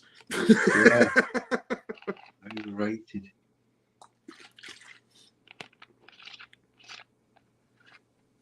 Well, I haven't seen it, so I can't really comment, but I do think there was a bit of the Barbie film did seem to be, I don't know whether that was sort of overblown, but again, I suppose I can't really comment on it because I didn't actually it's not a film that interests me, but I do wonder whether that was almost like the public sort of saying we've had enough of superhero movies and we want something different. Yeah. On the back of, again, obviously the Oppenheimer at the same time. I think I'd rather watch Oppenheimer over Barbie. Well, yeah, me too. Although, as Barry Bell loves to point out, he doesn't own Barbie, but I do. So, but I bought it for my wife. So, and she liked it more than I did, obviously. Okay. I didn't think it was a horrible movie. I thought it was going to be a horrible movie. And I got to admit, there were a couple of moments in that movie that made me chuckle, but it's not something I'm going to go back to, let's put it that way. Okay. How about underrated? Something that most people say is just trash. And you're like, no, you're wrong. This movie's great. Ooh. I mean, everybody's got a guilty pleasure. Come on. Yeah. Well, I like the Alien v Predator films. Both of them. I know they're daft, but yeah, I just find they're a lot of fun. Yeah, I think the Alien v Predator's Requiem, the director's cut, is a slightly better movie than the theatrical. I don't know whether you've seen it. It is. But yeah, it was only about last year that I didn't even realise. AJ told me about it, that there's a German cut with the scenes added back in, and yeah, I quite like those films. They're fun. Yeah, they're daft, but they're not a patch on Predator. Yeah. Another underrated film, again, Predator 2. I really like that film. I think that's really. You like that? Yeah, I like the fact that it's so different to the first one. Obviously, the first one is a classic, probably my top Schwarzenegger film, even over Terminator 2, I'd say. Mm-hmm. That's my top, because it's Danny Glover. And I love the scene at the end as well, where he's he's gone held to leather with that Terminator, not sorry, Terminator, Predator, Predator. and then they all come. He's inside the ship, and then they all come out, and he's like, "Okay, which one's next?" Right.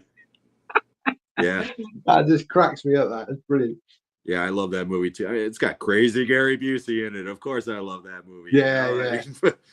But Yeah. yeah, I remember seeing that one theatrically, and the scene you're talking about when they all just came out of nowhere. I said the same thing he did. Oh shit! Yeah, yeah. You know, I mean, And yeah, which one's next? You know. yeah, it's I'm just gonna so take much your- fun. Yeah, because that movie Brilliant. it's just that's a popcorn movie. You know, I Yeah, mean, that's yeah. all it is. It's a popcorn movie. Yeah. Just enjoy it. And yeah, I do. I like Predator 2 a lot. Like I said, I had anything with crazy Gary Busey in it, I'll watch it. Yeah. And Barry bought it for my wife. Of course you did. Yeah. Because I'm a good husband. Happy wife, happy life. Yeah. Absolutely. Okay. Dan over at the Talking Movies and Westerns Live got a good one for you. Your top 3 actress crushes. For me, Vera Farmiga, Ana de Armas, and Emily Blunt. Certainly Anna de Armas, but Eva Green as well. Very nice. Yeah. Yeah. Certainly in Casino Royale. Oh, Mm-hmm. yeah. Who else? Oh gosh.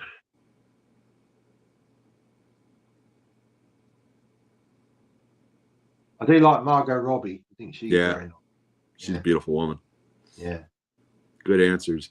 She'd be nice to see her as a Bond girl, actually. Thinking about it. Yeah. I've always been in love with Salma Hayek. I've always been in love. Yep. I've always been in love with Jenny Agutter since I was a kid. Logan's Run. That made a huge impression on me as a child. Yeah, yeah. I watched that not that long ago, actually, Logan's Run. Yeah, I love that movie. I'd quite like to see that remade, actually. Yeah, I'm actually amazed that one hasn't been remade. Yeah, I would actually like to see that remade. Yeah, if they did it right, I wouldn't mind that one being remade. Because there's a lot of material you could work with on that. What do you think to the remaking The Running Man? What do you think of that? When I first heard about it, I had mixed emotions because, again, I'm not a big fan of remakes, but I do really like Edgar Wright. Okay. I'm a big Edgar Wright fan, so I'm willing to give him the benefit of the doubt. But the more I've been reading about it, the more I am starting to become excited about it because it's not so much a remake as it is the actual short story brought to life. Because the movie that Schwarzenegger is in no way, shape, or form familiar or similar to the material that it's based on. Okay, they took the names of the characters and the general idea of it and turned it into a comedy about game shows and reality television, and it's brilliant for what it is. Okay, in the original story, this guy joins because his wife is basically prostituting herself for money for them, and their child is dying, so he needs money. He needs money to save the child. In the way that it's set up in the original story, these people are running in public view. They're not in some set. They're running across the country hiding. And they have to send in these little clips, video clips every day saying, hey, I'm still alive. And the general public will get money if they turn these people in. And they've got a big army chasing them. Okay. That was the original story. And from what I understand, that's the angle that they're going with on this remake. So if that's the case, I'm all for it. Yeah, and Glenn Powell, I like him. I think he's quite good. He's becoming really sort of more sort of a lead actor now. I liked him in Top Gun Maverick and Twisters. Not a great film, certainly not a patch on the original, but he was the best part of that film. I thought he's got a lot of charisma as an actor, and I think, I think with him on this Running Man film, I'm looking forward to it. And from what you just said, if it's based on the actual book, then it's nice when they do something a bit different. Right. And they did. And again, this is another film that I don't mind. It's not brilliant, but the remake of Total Recall. I didn't mind it because it had differences to the Schwarzenegger one. Yeah. Yeah, that one I was overly harsh on that movie the first time I saw it because the original is so near and dear to my heart. I mean, that's a top 3 Schwarzenegger movie for me, without a doubt. Yeah. I love Total Recall. And when I saw the remake, first of all, it was rated PG-13, so that right there, I was like, come on, you know. But when I saw it, I was pissed about it for the reasons that you just gave of why you like it. I was like, this has got nothing to do with that original, you know. I watched it recently on cable, and it's better than I thought it was. And Yeah. I still won't go so far as to say that I really like it, but I definitely don't hate it. And No. originally I did hate it. You know, I decided to give it a second chance, and I'm glad I did. I think if it hadn't been called Total Recall, then you probably would have at the time probably thought, well, it's not too bad. Right. I'm not saying it's a brilliant film, but it's entertaining. Yeah. Again, it's got Kate Beckinsale in. She's very nice as well. Yeah, and Jessica Biel. Jessica Biel as well. Yeah, yeah. And let's face it, I'm straight as an arrow, but Colin Farrell's a good-looking man. Something for the ladies too. Yeah. Okay, real quickly here, let me just go back and make sure I didn't miss anything. Mr. Dan and Horace says Ingrid Pitt, Catherine Ross, and Jenny Agutter. Absolutely. My 3 crushes are a prime Judy Garland, a prime Barbara Streisand, and a prime Cyndi Lauper. With Linda Blair, Ben Forth, though I think she's best looking when she ever lived. And Barry says Salma Hayek, Eva Mendes, and Whoopi Goldberg. Wow. Running Man is a masterpiece, should not be touched at all in my eyes. Like I said, if they stick to the original source material, I'm down, because that original movie did not. The only thing is that I don't know if you've read the original novel or not, but they need to change the ending, because the ending of, and I'm positive that they did, because there's no way this would fly if they didn't. In the ending of the original short story, Ben Richards hijacks a plane and crashes it into a building. Oh God. There is no way in hell they're going to have that ending. It's not going to happen, you know. So they'll have to come up with a different ending. But other than that, you know, if they stick to that original text, I'm down. I'm totally down for it. Yeah, well, Sydney's here. As long as a remake does something different, it's not trying to just duplicate what has come before. And I felt with Twisters, they were just trying to. They did do something a little bit different, but the science of it all just didn't seem to work. And yeah, there was just something missing with that. You know, it wasn't really a remake. I know it's a sequel, kind of, but yeah, I don't think it was needed. Yeah, I haven't seen it yet, to be honest. Okay. Because again, when I saw the trailers for it and stuff, I was like, you know, okay, it just looks like kind of more of the same thing, you know. And again, I like the original one, but it's not so near and dear to my heart that I need to run out and see what's next in that franchise. Eventually, I'll watch it. You know, eventually I'll watch it for sure. I think what's lacking with it, what was with the original, is the characters again.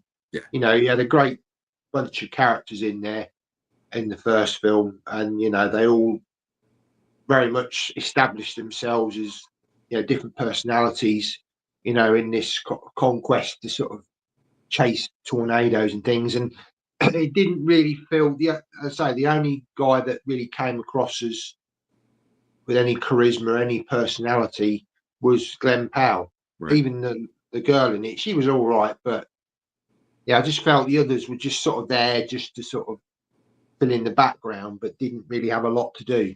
Yeah. Yeah, in the first one, you, like you said, not only the characters, but you had the actors playing them. I mean, Bill Paxton is like one of my all-time favorite actors. I would watch him in anything, you know. And same thing with Philip Seymour Hoffman. You know, nobody knew who the hell he was at the time. You know, I think that might even be his debut, you know. And, you know, rest in peace. But, yeah, he was a fantastic actor, you know. So. Yeah. Okay, and real quickly here, Kubrick Lover needs to go. Taking off. Nice to see you. Thank you so much for joining. I appreciate your comments and your support. Okay, we're starting to run up on 2 hours here, and I know that you have things to do and places to go, my friend. But I do have a couple other questions for you. Um, Now you've posted a couple of videos about this on your channel, or you've shared other people's views on this. But I just, in case people here in the chat haven't had a chance to check that out, uh, what do you think the future of physical media is? Do you think it's declining? Do you think it is still status quo for a while? What are your thoughts on that? I think it's becoming a niche market. Um, I'm seeing signs that it's certainly, I think it's a golden age for collectors. Oh, Sorry about that. that's all right. I think, yeah, I think it's not, there's never been a better time for collectors, for the collector's editions that we're getting, you know, with all the posters, postcards, limited editions, the restorations for some of these classic films. You know, it couldn't be a better time for us as collectors. However, I feel that the general audience, the people that certainly within the UK that would have gone to our supermarkets to, you know, with their groceries, they would be picking up the sort of the odd DVD or Blu-ray that was on the shelf at the time. The casual viewers that would or buy them for their children, the Disney films.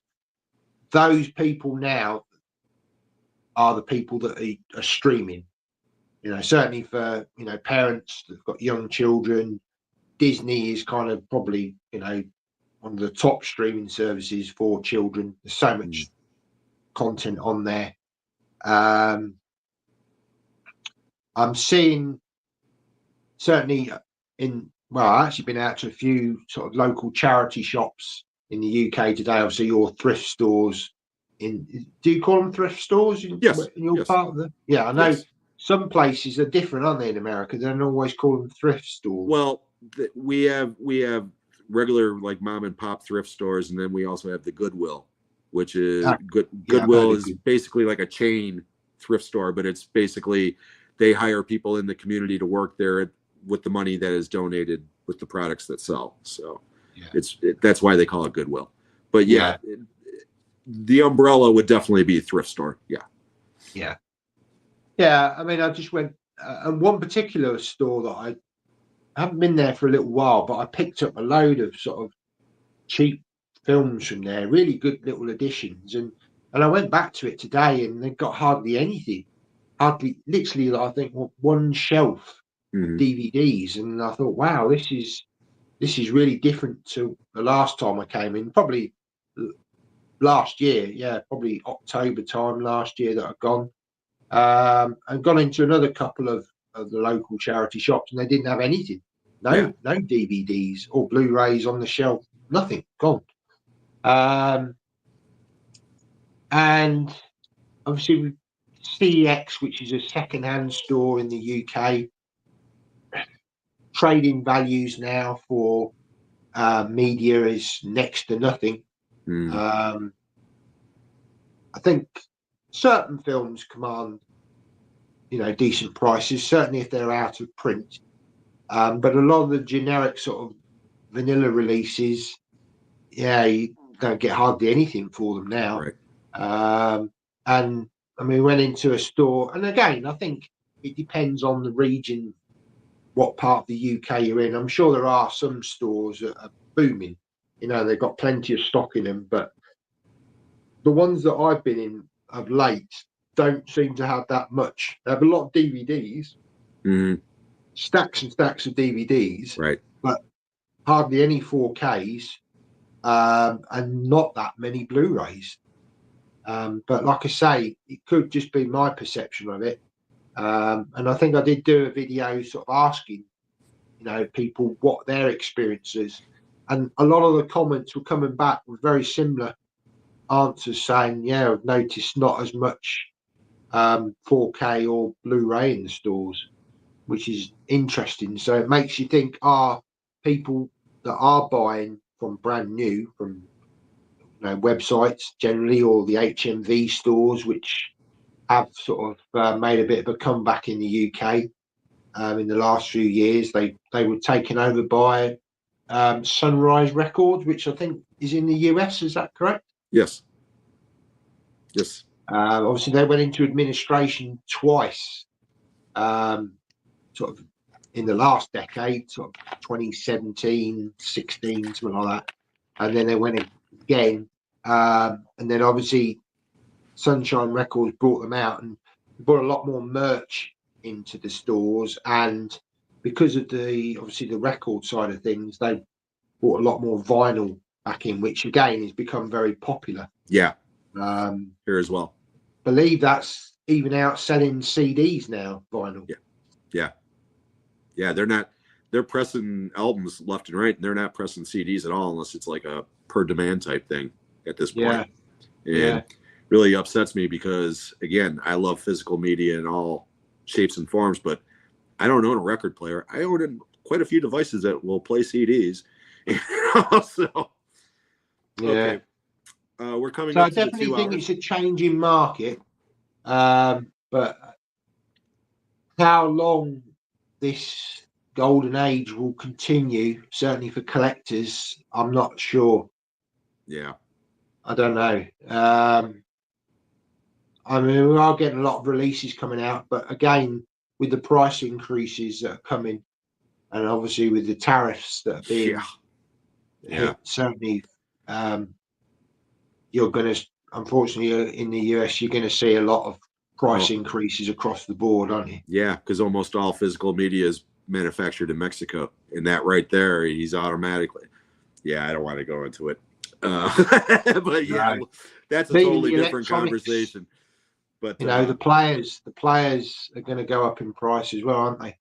Everything's going to go up in price, unfortunately, and things are way too expensive as it is, not just here, everywhere. So yeah, absolutely, yeah. Cost of living, even in the UK, is, and I can see the sort of arguments for physical media, and I love physical media, and I think it's. But for collectors, it's great. But I just see for the mass market, for the casual viewers, for the mums and dads that buy for their children, their kids, they just want convenience. They just want to be able to just, have the streaming sites. Yeah.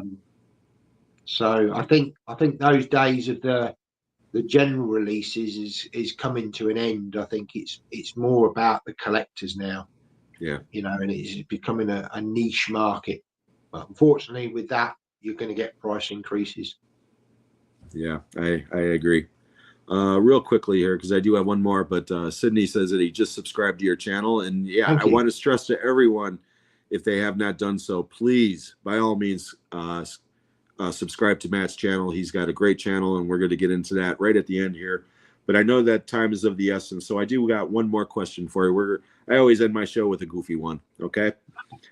You are trapped on a desert island that somehow has electricity, and you have 3 movies that you can have to keep you occupied until the rescue people come up eventually. What are those 3 movies? Oh, God. Shawshank Redemption. Love that film. Yes. Probably one of my favourite films of all time.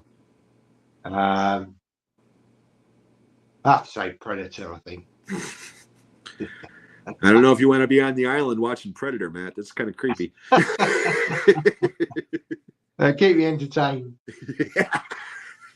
And Enter the Dragon. Excellent. Very good, sir. Okay, everybody. Well, like I said, we are coming up on the 2-hour mark, and I know, Matt, you do have places to go and people to see, but I want to give you a chance, because I didn't give you a chance earlier. I want to give you a chance to plug your channel, plug whatever you've got coming up on the pipeline, whether it's on your channel or any future exploits you've got online. The floor is yours, sir. So by all means. Okay. Well, yeah, like I say, the channel is me. I do unboxings. I do sort of chats about what's on my mind. About physical media. I try to keep abreast of what's going on in the industry, watching sort of other channels, and trying to sort of find out what other people's opinions are as well. I think it's really important that we talk in the comments, and sometimes people don't always agree with things, but it's about getting the balance, isn't it? Getting a good conversation going. Yeah, we can have differences of opinions, but as long as people can appreciate each other's opinions, and sometimes different perspectives, open up your mind to different things. You might think, well, I didn't think of that. So yeah, I think I see from my views that people like those sorts of videos, discussion videos, where Absolutely. you're sort of, just putting the camera on and you're chatting about something that people can relate to and want to talk about in the comments. So yeah, as I say, there's a few chats on there, and when I get inspired to do others, I shall continue with that. I've got lots of different playlists on there. Say I've got a James Bond playlist that's been quite active of late, obviously with the news of Bond, and almost a little bit more of I wouldn't say just a renewed current interest in it. There's a few pickups I've done just recently, which there'll be a couple more coming on the channel soon, so look out for those. I've got action stuff on there, bit of martial arts as well. So yeah, as I say, I don't always have a plan of what I'm going to be doing, but sometimes I just feel inspired. It's for me, it's a way of being creative. I don't, within my sort of daily job, I don't get to be creative, so it's a nice avenue to be able to create something. And I like to experiment and maybe put a bit of background music in sometimes, or maybe do a video which is just a silent video. I like to try and sort of mix it up, and maybe surprise my viewers sometimes. Think, oh, I was expecting this type of video, right. And you get something else. It's all about experimenting and just having fun, really. Right. I think that's what the main thing. And my advice to anyone starting new is, don't take it too seriously, and don't get worried if people aren't watching your videos. Just keep going, and as long as you enjoy it, your personality will come out, and you'll find your viewers. They will find you. It's nice to have a bit of help along the way, to share videos, share channels like I did with yourself. And I have chats, AJ and myself. We like to talk about different films and subjects and this, and sometimes I'll do them on my channel, sometimes I'll do it on his channel. And very good. Quite a lot of stuff on the channel. Very good. Yeah, AJ was in the chat earlier right before you got here, so I don't know if he's still here or not, but I mentioned that you two do content together, and invited him to be on the show as well, so we're going to try to get him on here as well. He's a great guy. Yeah, he is. So anyway, everybody, like I said earlier, if you haven't already done so, please go over to Matt's channel. You can find him at Matt V's Movies. Like I said at the beginning of the show, obviously he's a great guy. He's got a great channel with some really excellent content. He's a big supporter of my channel. I would like to think that I'm a big supporter of his as well. And the mutual love is so. See, if only the countries of the world could get along as well as people do on this show, the world would be such a nicer place. I will never tariff anybody for coming onto my show, but Matt, this has been an absolute treat. I cannot thank you enough for allowing some time to show up here.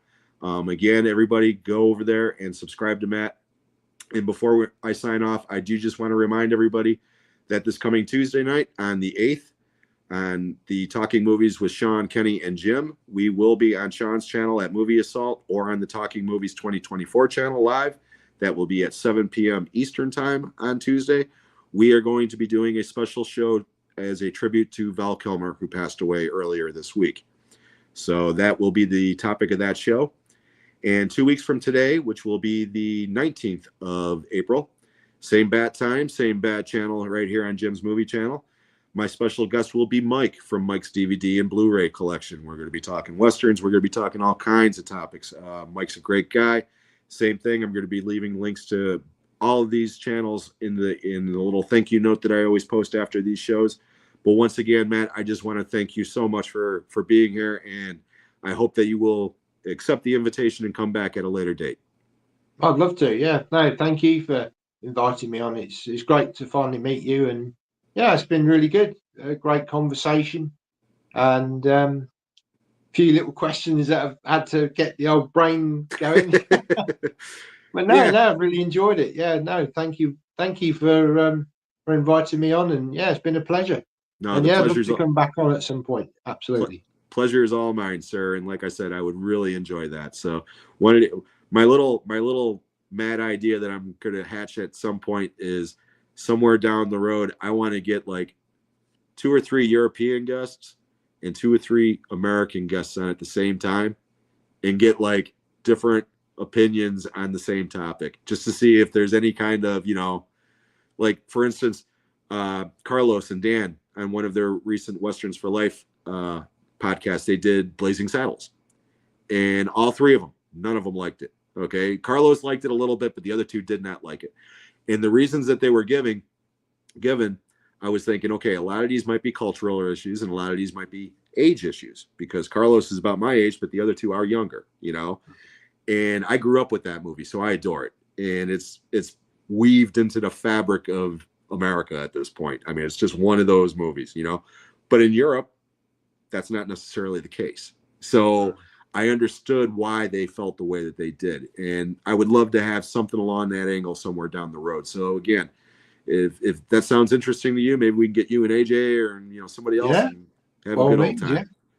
Okay. So thank you again one last time. And I want to thank everybody else here in the chat who stopped by to talk to us. It's been an awesome show as usual. And I can't thank everybody enough. So we're going to sign off. I want to wish everybody a great weekend. Have a great time. We'll catch you on the next one, everybody. Take care. Thank you. Thank you, Matt. No problem. Bye.